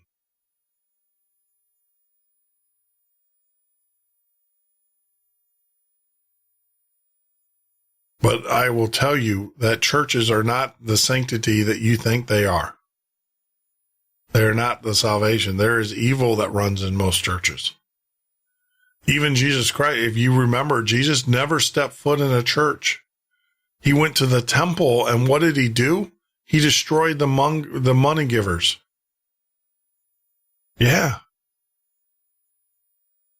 He destroyed all those that took advantage of the people. And there's a history here, because there was a time where the people, so you guys understand, in the temple, when the temple was built, there were like priests. They were the only ones allowed to go in and actually be with God. The rest of the people, what they would do is the reason why they had these markets is because people would go and buy their sacrifices, their goats, their lambs, and they would give offerings to God, but they were never allowed in the temple. And Jesus destroyed that concept. He's like, this is not what God is about. Jesus was all about you, the individual, can have a relationship with God. You don't have to go through another person or another deity to have that relationship with your Creator. You can have a direct line to the Creator himself.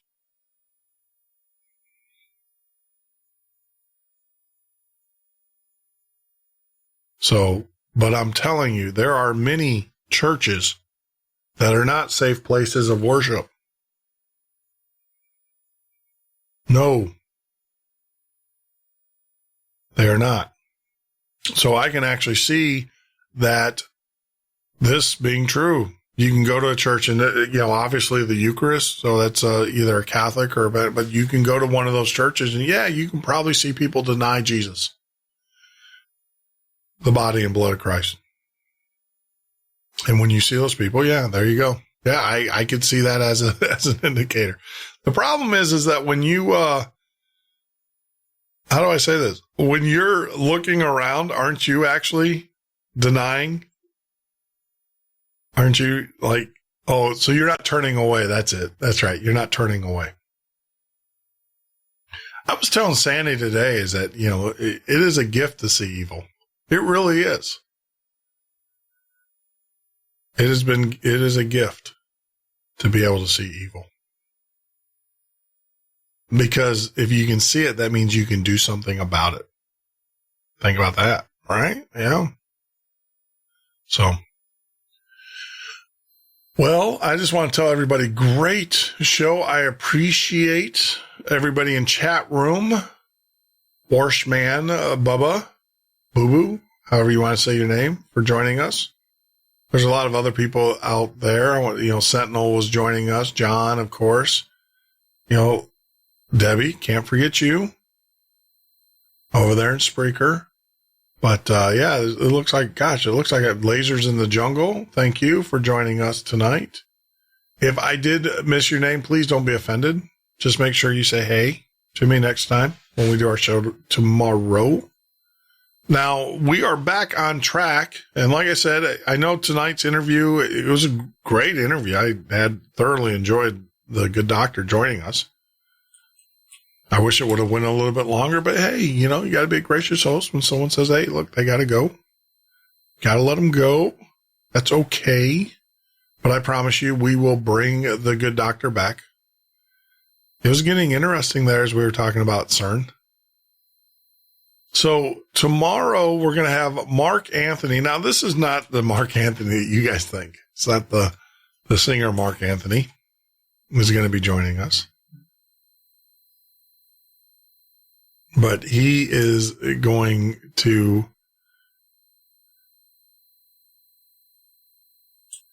he is a life coach.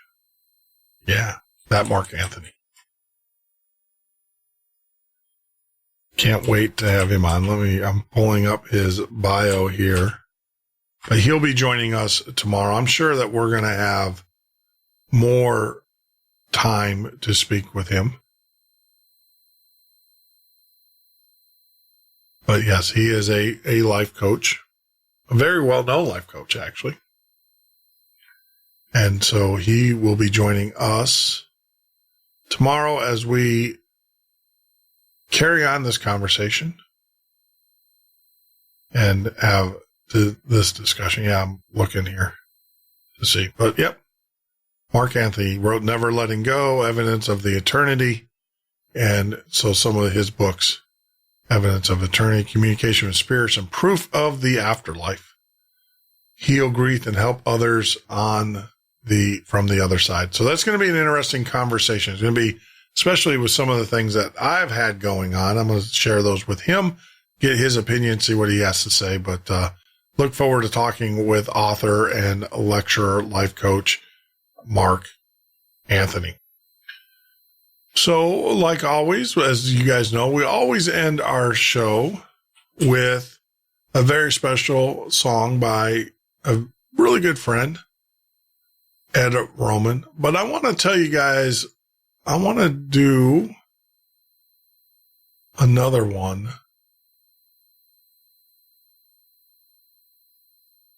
with you. This is another song by Ed, and we'll just close out the night with this. So, like always, I just want to say thank you. Thanks for joining me tonight. I will keep you in my prayers. Keep me in your prayers, because God knows I need them and everything. And we will reconvene tomorrow, same time, 10 p.m. to 2 a.m. Hey, why don't you bring a friend with you as we talk with author, life coach, Mark Anthony. And right now, we're going to play my good friend's song. This is called I Want to Be Free. No, that's not the one.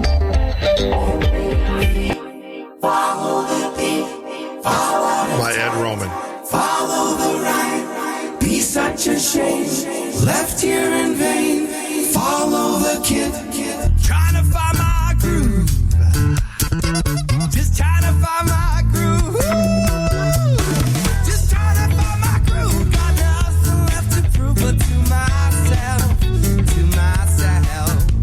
And if you sing with me,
coda, but I learned it from my baba. It's not what you believe, it's what you do. It's what you do. It's what you do. What you doing now?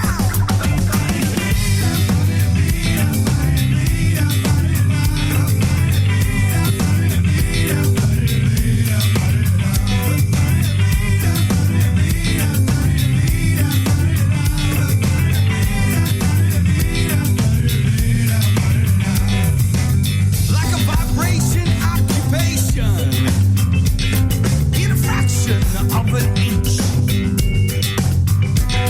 And loving all is one.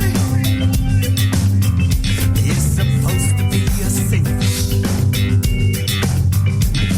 Be a messenger. Be a radical. Be love. Be a messenger. Be a radical.